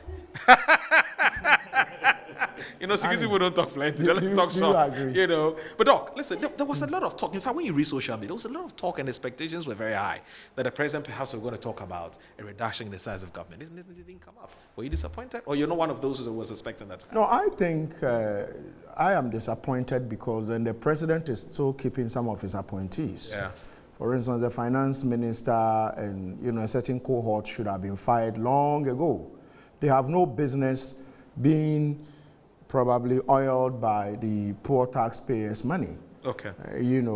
I'll pat the president in the back if he does well, and in areas that, and I see a reshuffle, a proper reshuffle by the government as a matter of security, because then if you look at what is happening in other countries like Britain and the rest, sometimes when the economy is probably not standing in good legs, they tweak it here and there. People move, people resign, and sometimes they get back the way they would have wanted it. But we haven't had that. We still have kept a certain people, even though some of them would have resigned. I thought some of them are still there. You should have fired them, including some CEOs. Right. They are just a burden on the taxpayer. Okay. Then probably on Free Senior High School, before the commencement of Free Senior High School, I thought free shouldn't have just been free for everybody. Okay. For instance, I attended Saito. Yeah. Okay. And so I have maintained that to have it free, those who attend public schools, from if there is evidence that you did class 1 to junior high school 3, you are free to go to, what do you call it, the secondary school. Okay. But if you attend some of these international schools, you pay, it's dollar-rated international schools. So you belong to the school of thought that should be targeted? It should be targeted because, you see, at the moment what we are faced with is that you have those who are coming from deprived communities like where I come from the, Dafiama is Issa district, where the Issa area where I come from. It's a deprived community. Right. And so a child who is coming from that community, probably to a school in Accra or somewhere, probably would not have the lorry fare to come. But if it's targeted... But you realistically were not expecting the president to touch free SH. You would never do. But I think that it's too populist. You know what? Yeah. I think that it was never going to happen. It's too populist and it's not actually impacting on those who need it. How do you attend a school where your parents were paying $2,000 a term? That is $6,000 a year. Yeah. And almost all of a sudden, we've said all of that in the last 6 years. We've given it to them for free. We've said all of that in the last 6 years. I see that doesn't it's agree not with a us, fair, which is fine. It's not a fair thing to do, That's seriously. Fine. Doc, your concluding remarks, please. Yes, we do know that the state of the nation, just as he said, is about yesterday, it's about today, and it's also about tomorrow. That the president, spoke about what happened in the past, what is happening now, and what is going to happen in the future, possibly, up to the end of the year. Right. I have been under expectations that the president should have focused on certain thematic areas for the next 12 months, especially looking at the situation where we find ourselves now. And that actually rings, through some of our conversations here. The first item, I was expecting that government or the president will announce serious measures that will lead to, drastic reduction in government expenditure. I was also expecting that the government will announce measures to reduce ministerial positions and complete reorganization of ministries, so that by now we know that these and that ministries are merged together into one, and they're going to be functioning this and that way. I was also expecting the president to announce measures to fight inflation. Because in all of these things, one of the biggest criminals that is bedeviling us is inflation. Inflation has dealt us a huge blow. And if he deploys machinery in the form of the way we deploy the military, during elections to fight inflation, that will be wonderful. I was also expecting, I have to mention these things, I was also expecting that at this moment in time, the president should have announced serious measures with regards to import substitution and trade protectionist policy directives. That is key. And also to reorganize by now telling us that the economic management team, these are the, the people now constituting the team. Because we are in critical times, we need to make sure that these things are in place. And then also, finally, let me say this, that he should have been telling us about the reforms with regards to the Electoral Commission and electoral policies leading to 2024 general elections. Because as we hear now, we are very much jittered. We are worried. We are scared about what is going to happen come December 2024. And he has to do something to, if you like, tame down our fears and move us forward.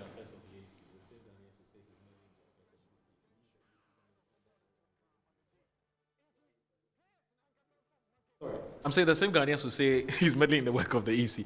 Pagri, please conclude for Moro, us. my final comments really would be same as the President, Nana Dankwa Akufo-Addo, when he said that we should believe in ourselves, that we have the capacity to overcome our problem that is before us, and that this is a phase, and that with every fiber that is in the President, and I join myself, every fiber that is in me, and I'm certain that every fiber that is in every patriotic Ghanaian that is gathered around this table, especially Annie, today is International Women's Day, that this too shall pass.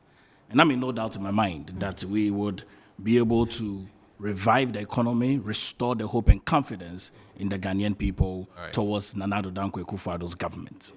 So, Annie, if you're to grade the president, what number would you give the president? Because I saw you listening and watching with rapt attention. Yes, but... would you agree with Dr. No, I disagree with him. I disagree with him. But I wouldn't... What's your number? I wouldn't risk rating him or grading him now, because I need to do my job of, checking the facts. Right. And then based on that, I can grade. Were you impressed? I think today there wasn't so much heckling. The whole presentation was quite more professional than it has been in the past. Okay. So this is where we draw the curtain on today's edition of because we've done two programs at the same time. We've brought to you a special program which is focused on the State of the Nation Address, and also is eating into Good Afternoon Ghana and news actually and news as well. So that's what has happened. My name is Aldo Moro. It's always a pleasure coming your way. I was here with. Oh, my name is Annie Efua Ampofo. And I also want to say a big thanks to Ofuriata. Don't be naughty. Dr. Nene Adams Asapote is a senior lecturer at UPSA Postgraduate School, Finance and Economy, and also the Economics, and also Mr. Pagri Boachi Dankwa. He is government spokesperson on security and governance. And Dr. Adams Bona, he's a security analyst. Thank you very much for watching. Have a good day.